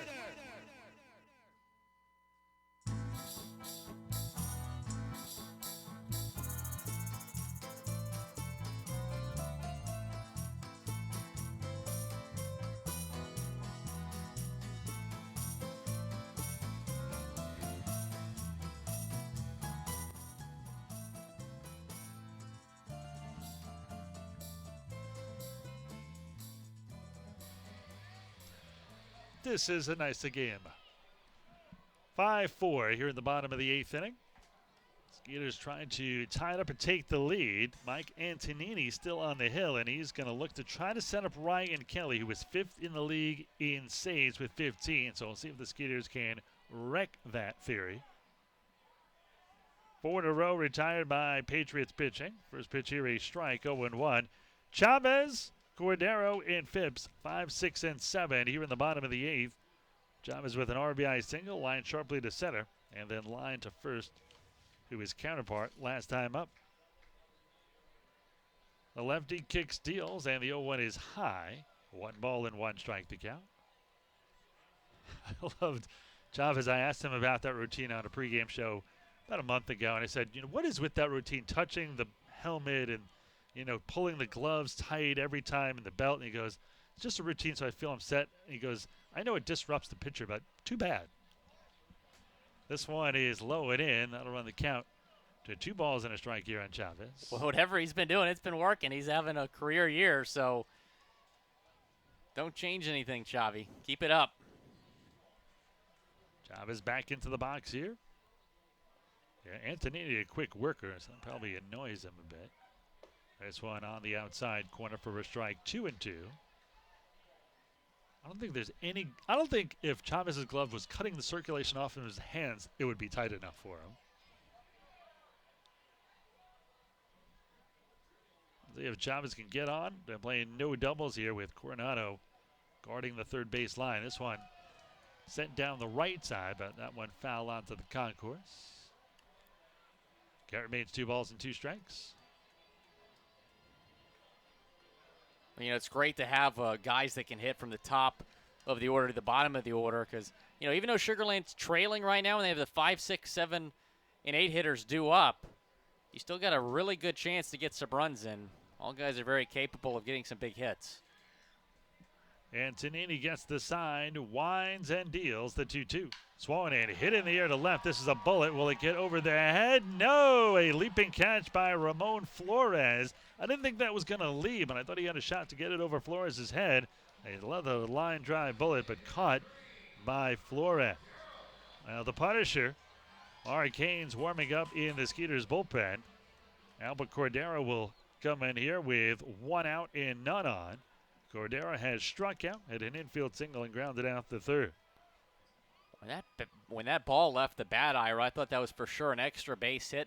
Flores had it played really well. At first, I thought he misjudged it, but sure enough, he was in the right place and made a nice snag just shy of the University of Houston Sugarland sign.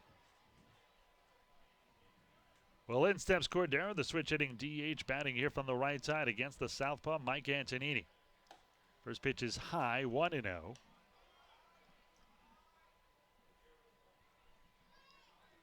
5 runs on 13 hits for the Skeeters, 4 runs on 12 hits. For the Patriots, 4 on 12 for the Skeeters. Sugarland's committed 1 error. The Patriots have not. This one is strike. 1 ball and 1 strike to count. Well, Sugarland in a very familiar spot, trailing by 1 run late in the game. They're able to take the lead last night. See what they can do here. Popped up right side. The catcher, Gonzalez, does he have a play? No, that one about 6 rows back.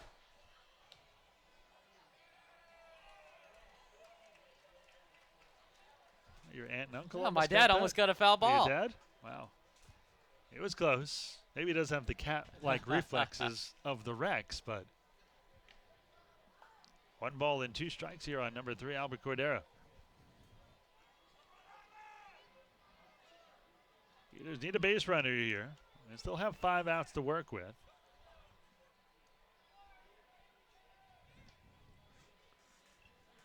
The 1-2. Swung and hit down the left side, foul into the seats. That will bounce back onto the field.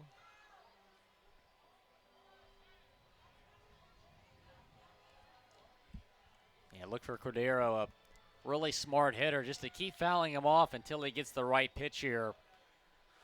Skeeters don't want to let this go into the bottom of the 9th, trailing. And Cordero, maybe the best guy on this team and one of the best in the league of staying alive down in the count. Derek Norris, another guy that's really good at that. The 1-2. This one fouled off again by Cordero. It's one thing to stay alive if you're up 2-1, 3-1, keep fouling balls off, 3-2. But it seems that every time Cordero is down 0-2, specifically, he can stay alive for 5, 6, 7 pitches. You know, he's been in this league for 3 years now. He's really figured out how to become a really talented hitter, having a career year. See if he can come up big here for Sugarland. This one swung and hit to short. Gobbled up by Rodriguez. The throw to first is in time. 6-3 on the putout. Skeeters 2 down, none on. That is now 7 straight retired by Patriots pitching between starter Dwayne Bilo and Mike Antonini. Phipps will step in. He has struck out flat straight, singled, and then went a little bit too far, trying to get back and was cut down. Skeeters do not want to have to face the closer with nobody on if they don't have to. That's Ryan Kelly of the Patriots, and all the way through, starting to closing, the Patriots and Skeeters very, very good. It's one of the reasons these games are so close. There's one, a strike. Off-speed pitch hits the outside corner. 0-1 the count.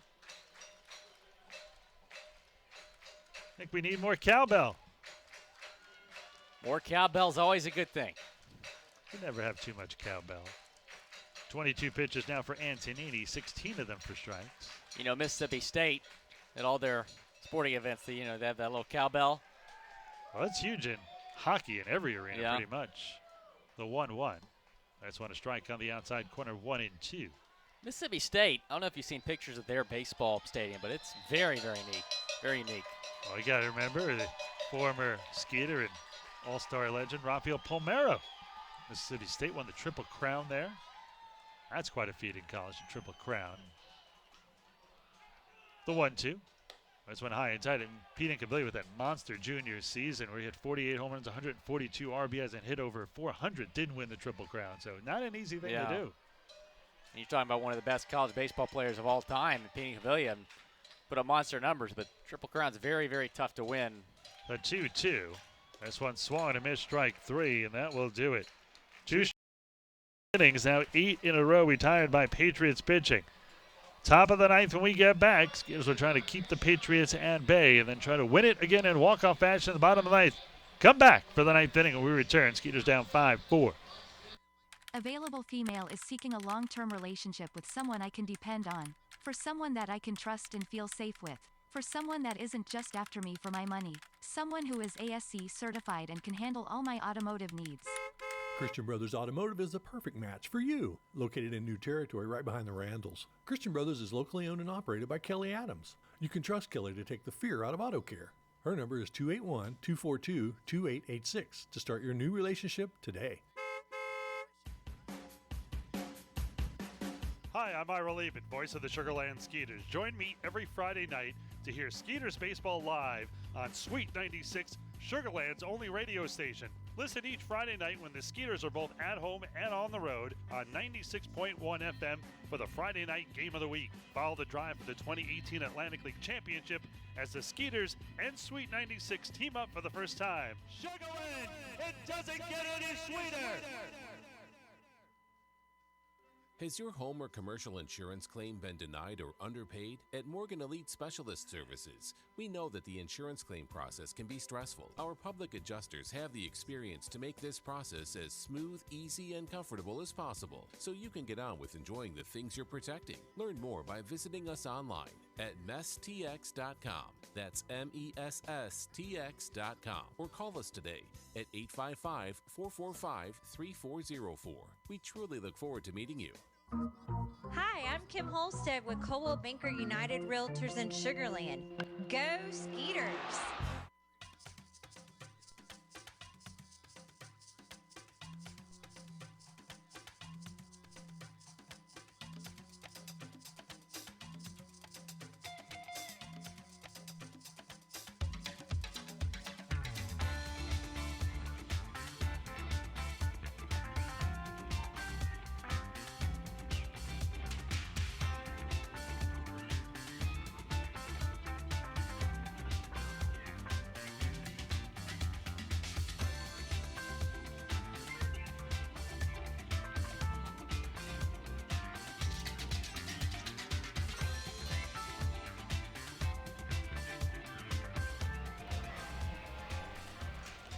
Well, as PA announcer Shane Brown just said, the Punisher is on the mound now for Sugarland to pitch the top of the ninth. That's Mark Haynes, Sugarland, Texas native, 6'2", 200 pounds.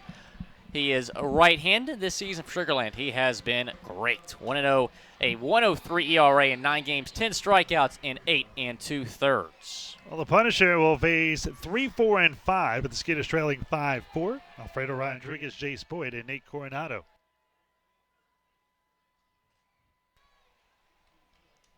First pitch by Haynes. This one a strike on the outside corner, 0-1. Haynes and Polino co-closers. Polino was supposed to be a co-closer again this year with Paco Rodriguez, but Papa said no. And he's been the best closer in the Atlantic League. 23 of 25. Unfortunately blew that save last night, but the Skeeters still come back and covered their closer. 1 in 11. Now, the Skeeters kind of have like 3 closers in their bullpen right now between Paulino, Paco, and... I mean, you could make an argument for everybody in that bullpen. I mean, Machi, I'm sure, could close if you wanted to. So you mentioned Paco was supposed to be, Runzler could easily close the game. Adams has a save. This one missed a little high and outside. 2-1. I mean, this Skeeters pen is just so phenomenal. And what's crazy is, the Skeeters pen has lost a lot of guys starting rotation. They've had guys signed, but they continue to be really, really impressive. 6 former big leaguers in that bullpen. A 2-1 by the Punisher. This one, strike at the knees, 2-2.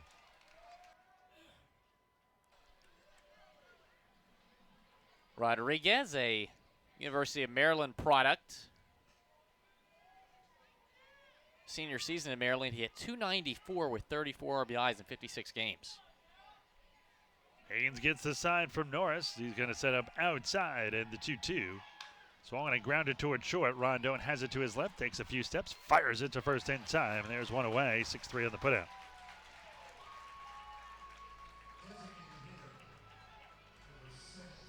Well, Haynes played under Skeeter skipper Pete and Cavillo in Laredo for 4 seasons from 2012 through 2015. 17 and 21 lifetime, 4.70 ERA. Unfortunately, has not played affiliated ball. 43 career saves for the Punisher, so another guy who could close out a game. 5 closers are pretty good to have. A 1 out, none up for Jace Boyd. He has struck out 3 times and was hit by a pitch. Great pitch there by Haynes. Catches the outside corner for a strike. No balls and 1 strike to count.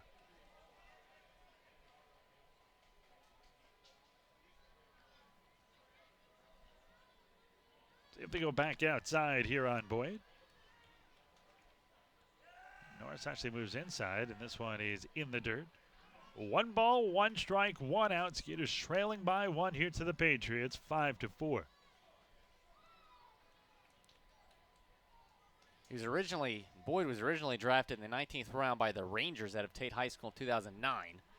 But he went on to play at Florida State. It was a good decision. He became a first-team All-American with Seminoles. Haynes been part of the Skeeters for now parts of 3 years. Joined the Skeeters late down the stretch in the championship season, although he was not on the playoff roster. Then last year, 2-5, a 3.40 ERA and 13 saves in 58 combined appearances. This one high, 2-1.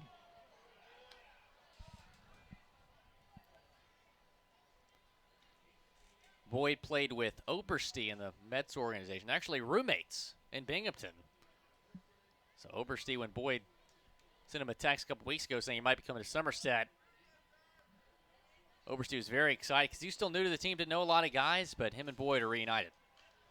A 2-1. This one fouled in and out of the mid of Norris, strike 2. And, you know, sometimes in this league you'll see a team with a lot of good chemistry. It's because guys have played together elsewhere, and that kind of breeds natural chemistry. Even if 3 guys played one way and a pair of guys played somewhere else together, and you have a lot of those little groups, I think it helps out a lot. Then you just bring those groups together instead of trying to bring 25 guys together. 2-2 coming here from Haynes. Norris hits low and away, and he is sitting as low as he can. Swung on and missed. Strikeout Punisher, and there is out number 2. That's the 11th strikeout for Skeeters pitching with 0 walks. But yet Skeeters pitching is allowed 13 hits. It's kind of sums up the game. What kind of game this has been? This has been great pitching. The Patriots have only struck out 4 Skeeters hitters, and they have walked just once. So just 1 combined walk between both of these teams here today. Skeeters trailing 5-4 here in the top of the 9th. They've got 1 more crack in the bottom of the 9th. Big overhand curve, high and outside. You want to make a bold prediction on air, or do you want to save it since you can jinx things at times? Well, every now and then you're right. I really do feel like the Skeeters are going to hit a walk-off tonight. And the last time I made a bold prediction on air, it came true. They hit a walk-off home run after I said it was just called the wrong guy. You said it was going to be Norris. Well, I said walk-off home run, and you asked me who, and I was just off the top of my head, Norris. It was the batter after Norris, Courtney Hawkins, a hit. That's right.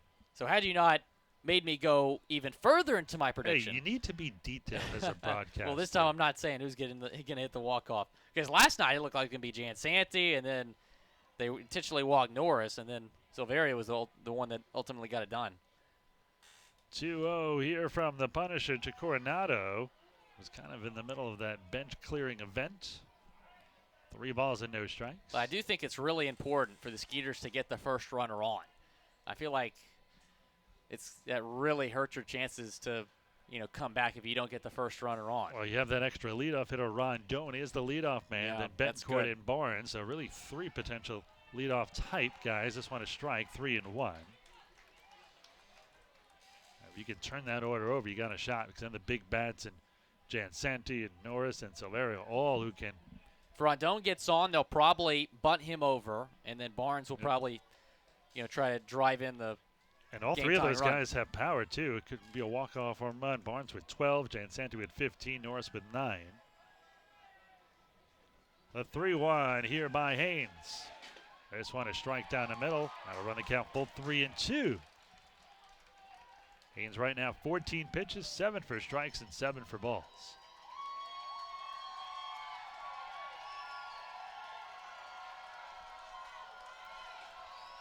Crowd getting loud. And credit these Skeeters fans for hanging in there through the weather. They're still here. Payout pitch here by Haynes. This one is scolded in and out of the Skeeters dugout. 3 balls and 2 strikes. 5,502 fans here today on a Saturday evening.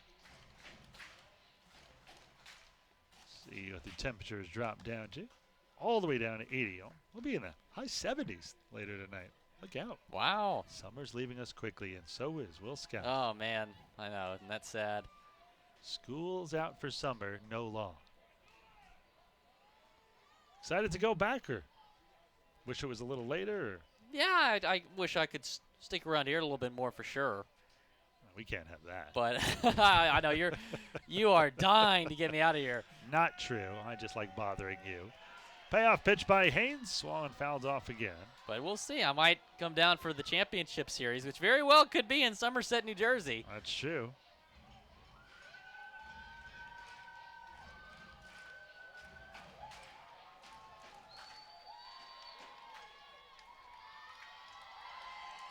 Be another payoff pitch here.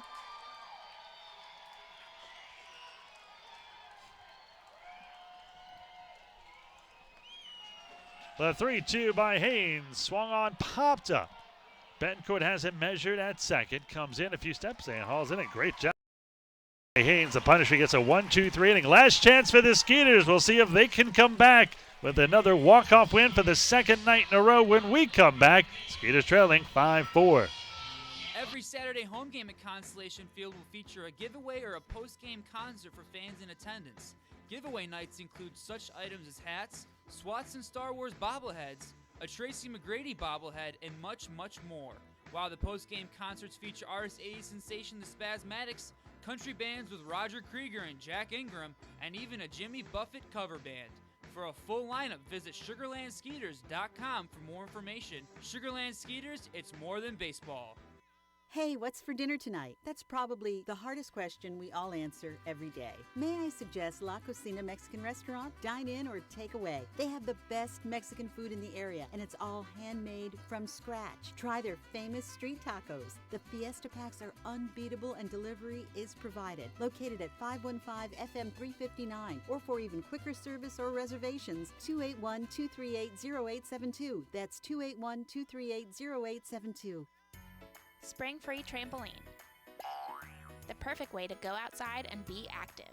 Your family will enjoy the thrill of a trampoline that keeps them safe and engaged all year long, right in your backyard. Visit us in Katy or online at www.springfreetrampoline.com. Smart in safety, smart in quality, smart in innovation. Spring Free Trampoline.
Somerset closer Ryan Kelly on the mound to pitch the bottom of the ninth. He's 6'2", 180 pounds, and he's a right-handed pitcher this season for the Patriots. He's 2-2, a 3.44 ERA, 31 innings pitched, 40 strikeouts. His last blown save, June 29th at York. Over a month and a half. Skeeters have 5-4 here in the bottom of the ninth. See if they have another magical victory in their hands. It'll be 8-9-1. Alvaro Rondon, Javier Bencourt, and then back to the top of it with Barrett Barnes. Patriots pitching has retired 8 straight. 2 1-2-3 innings. First pitch is popped up left side. Coronado, who was shallow, had to go back for that ball, but called off by shortstop Alfredo Rodriguez. And just like that, one pitch, one out now. 9 straight retired by the Patriots.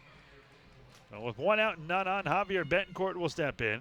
He is flat out to left, tripled and drove in a run, and then hit into a double play last time up.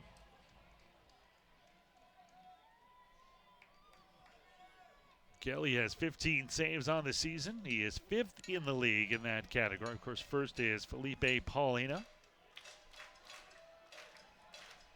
Kelly, a former big leaguer, spent time last year with AAA Tacoma, the Tacoma Rainiers, in Seattle's organization. First pitch to Betancourt is a strike at the knees. No balls and 1 strike to count. Skeeters trailing 5-4 here in the bottom half of the ninth inning. Originally from Memphis, Tennessee, went to Hilton Head High School and Walter State Community College in Morristown.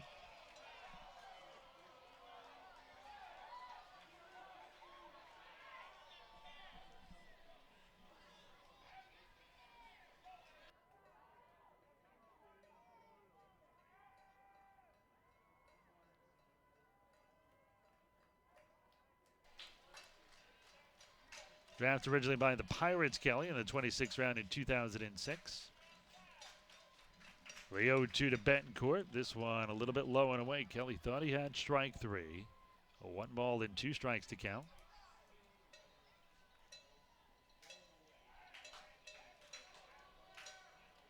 Got to the big leagues with the Braves in 2015. 17 appearances, no record, a 7.02 ERA. Spent time with the Patriots last year as well. The 1-2, low and away, 2-2. Last year for Somerset, he was 1-0 with an even 2 ERA in 10 appearances. Also had 3 saves. He spent time in the Texas League as well last year with Arkansas, and then at AAA Tacoma, as I mentioned, in the Mariners organization. He's been in Texas before. Spent some time with San Antonio and with the Missions, and AA with San Diego. He's played in the Pirates, the Rangers, the Padres, the Braves, and the Mariners organizations. 24 and 25, 382 lifetime and 64 saves. The 2-2 just misses off the outside corner. Gonzalez the catcher is ready to throw it around the diamond. And now the count full 3-2. Skeeters need a base runner. They're down 5-4 here in the bottom of the ninth with 1 out and none on.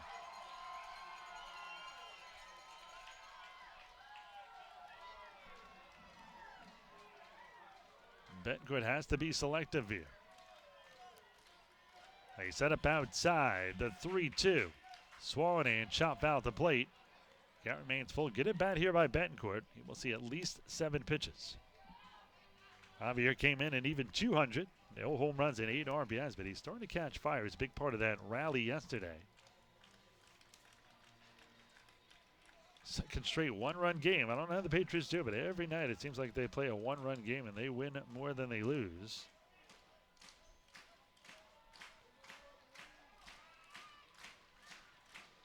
Another payoff pitch coming here to Betancourt. Kelly fires and a check swing. I think he went there and he did. And now the Skeeters down to their final lap. That is 10 straight retired by Patriots pitching. Well, Barrett Barnes are trying to keep it going, and guy, if he can get on, certainly could tie this one up. Get on via hit by pitch, which he is leading the league in hit by pitches and walks. Steal second, a base hit, and we're tied. Let's see if Barnes can get it started here with 2 down and none on. He is lined out to short. The only walk in the game for either team he owns. He has singled, driven in a run, stolen a base, and grounded out the third. So 1 for 3 officially. They set up away in the first pitch to Barnes. A strike on the outside corner. No balls and 1 strike to get. Barnes did not agree with the call. Looked to be a little low, so I don't blame him. 5 runs on 13 hits for the Patriots. 4 runs on a dozen hits for the Skeeters. 25 combined hits, 9 combined runs, and 1 combined error. That one was by the Skeeters.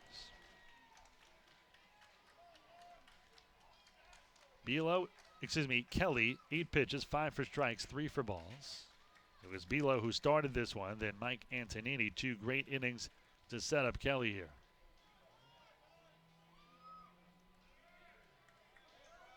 Long look in here by Kelly. Gonzalez going to set him inside this time. 3-0-1 is swung on and popped up. This should do it. Rodriguez, the shortstop on the outfield grass, will bring it down for the final out. 11 straight to end this one. Retired by Patriots pitching. And that's the game as the Skeeters lose this one by a score of 5-4. 5 runs, 13 hits, and no errors for the Patriots. 4 runs, 12 hits, and 1 error for the Skeeters. We're going to take a break. We'll come back. We'll give you the final numbers. We'll preview tomorrow's Game 3 matchup. This series has been exciting as it is. And Will Scott will have our player of the game. All that and more. We return on the Skeeters post-game show in a moment. Available female is seeking a long-term relationship with someone I can depend on. For someone that I can trust and feel safe with. For someone that isn't just after me for my money. Someone who is ASC certified and can handle all my automotive needs. Christian Brothers Automotive is the perfect match for you. Located in new territory right behind the Randalls, Christian Brothers is locally owned and operated by Kelly Adams. You can trust Kelly to take the fear out of auto care. Her number is 281-242-2886 to start your new relationship today. So there I was, just minding my own business when a hit and run. This guy came out of nowhere, bam, and he just kept going. Thankfully, Texas Farm Bureau Insurance was there with the right auto coverage for how and where I drive. So I was on my way in no time to witness the hit and run that really matter. Now that's a moment worth covering. 877 Farm Bureau. Every Saturday home game at Constellation Field will feature a giveaway or a post-game concert for fans in attendance. Giveaway nights include such items as hats, Swats and Star Wars bobbleheads, a Tracy McGrady bobblehead, and much, much more. While the post-game concerts feature artist 80s sensation The Spasmatics, country bands with Roger Krieger and Jack Ingram, and even a Jimmy Buffett cover band. For a full lineup, visit SugarlandSkeeters.com for more information. Sugarland Skeeters, it's more than baseball.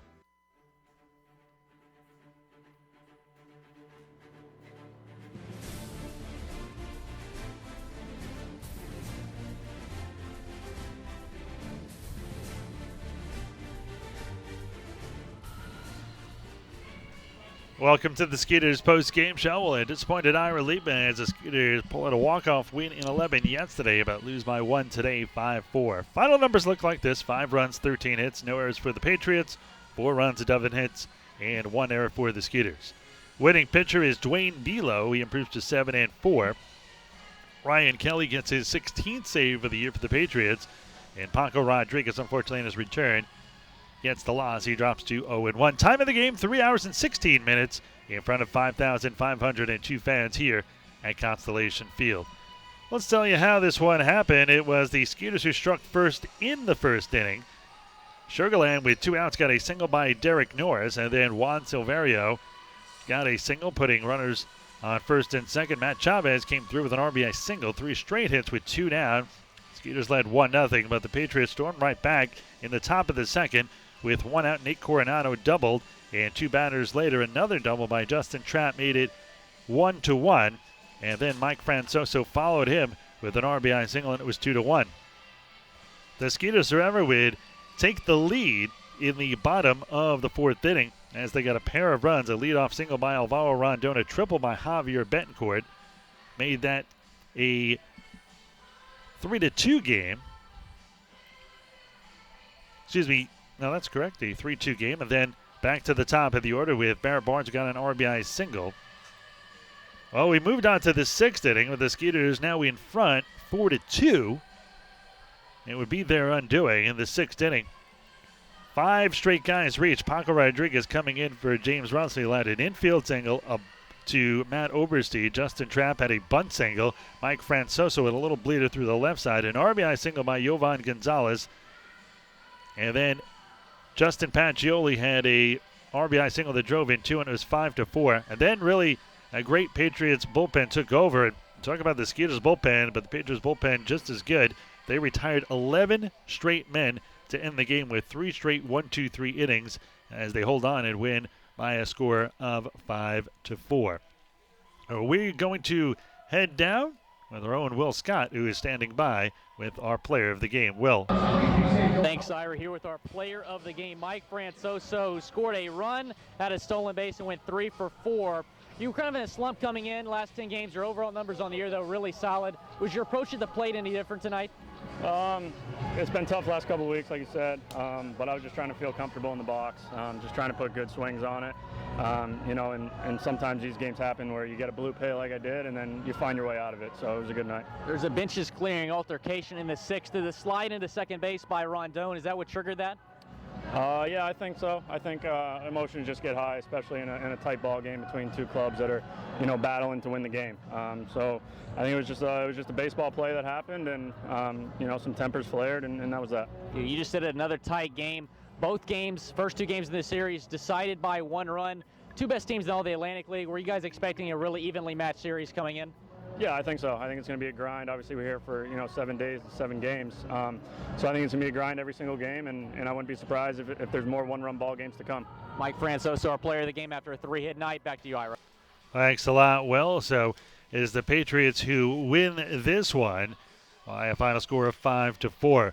Well, with the win, the Patriots are now 20-12 in the second half, and depending on what the Ducks did, if the Ducks do lose, then they will be back in first. They're 56-39 overall. The Skeeters dropped to 21-10. They're 62-32 overall. The Patriots mentioned they play a lot of one-run games, and they are now 20-15 in one-run contests. And just as a comparison, Skeeters are 12-11 in one-run games. Well, tomorrow it'll be a battle of right-handers. Matt Sergey, the July Atlantic League Pitcher of the Month, who is 4-5 with a 4.06 ERA against former big leaguer and right-hander Kyle Davies, who is 5-6 with a 3.71 ERA. And well, Scott rejoins me here in the booth, and I guess no surprise, another one-run game, but unfortunately, the Skeeters didn't come out on top of this one. No, I mean, and it's really interesting because it looked like last night Somerset had it in the bag when they took a 1-0 lead with the way that Molesky had been pitching. And then when Sugarland jumped out to a 4-2 lead, it looked like they were in great shape. And then they go to the pen, and then unfortunately Rodriguez gives up 3 runs in his return with the Skeeters. So, it's a tough loss, but at the same time, another really, really close game. And the fans Constellation Field got to see another good one tonight, but Skeeters unable to come out on top. Well, when you look at this game, where was that turning point? We saw the run cut down at the plate in the 11th last night. Where do you think this game turned? Well, probably when I was in the dinosaur suit and wasn't watching the game in the 6th inning when they scored 3 runs. And then, I thought that Sugarland was going to, they were just down by 1 run. They had plenty of time to go. I thought they were going to be able to, maybe have another lead change, but the bullpen for Somerset was just fantastic tonight. Well, tomorrow is Sunday Fun Day, a 6 o'clock start, and final thoughts on this one. I wouldn't be surprised if all 7 of these games were decided by 3 runs or less. Can't argue with you there. I mean, even like against the Road Warriors in that one series with the first homestand with them, all those games were decided by 3 runs or less, and now you put in, 2 of the best teams in all the Atlantic League, both of these games decided by 1 run, and I expect another really, really good one tomorrow. Well, that's going to do it for us here. Again, the Skeeters lose a 1-run game after winning a 1-run game in walk-off fashion in Game 1. Tomorrow, Davies versus Sergey, another 6:05 first pitch. Will and I will be on the air at 5:45. So enjoy the rest of your evening, and we will see you tomorrow night.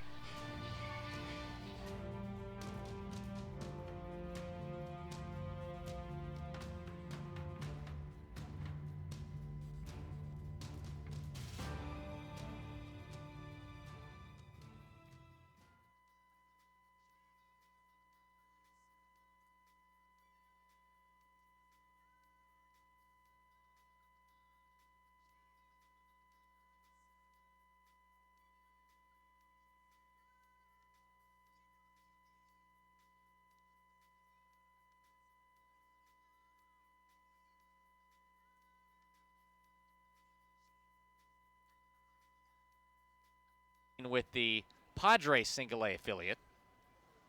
He's appeared in the United League, the Pacific Association, the Frontier League, and now the Atlantic League. So he sends that one into right center field. That gets past Dennis Phipps. Nate Coronado comes home to score. That keeps them safe and engaged all year long, right in your backyard. Visit Essing. High and tight, and Pete Incaviglia with that monster junior season where he hit 48 home runs, 142 RBIs, and hit over 400. Didn't win the Triple Crown, so not an easy thing to do. And you're talking about one of the best college baseball players of all time, Pete Incaviglia, put up monster numbers, but Triple Crown's very, very tough to win. A 2-2. This one swung and missed strike 3, and that will do it. 2 straight 1-2-3 innings, now 8 in a row retired by Patriots pitching. Top of the 9th when we get back. Skeeters will try to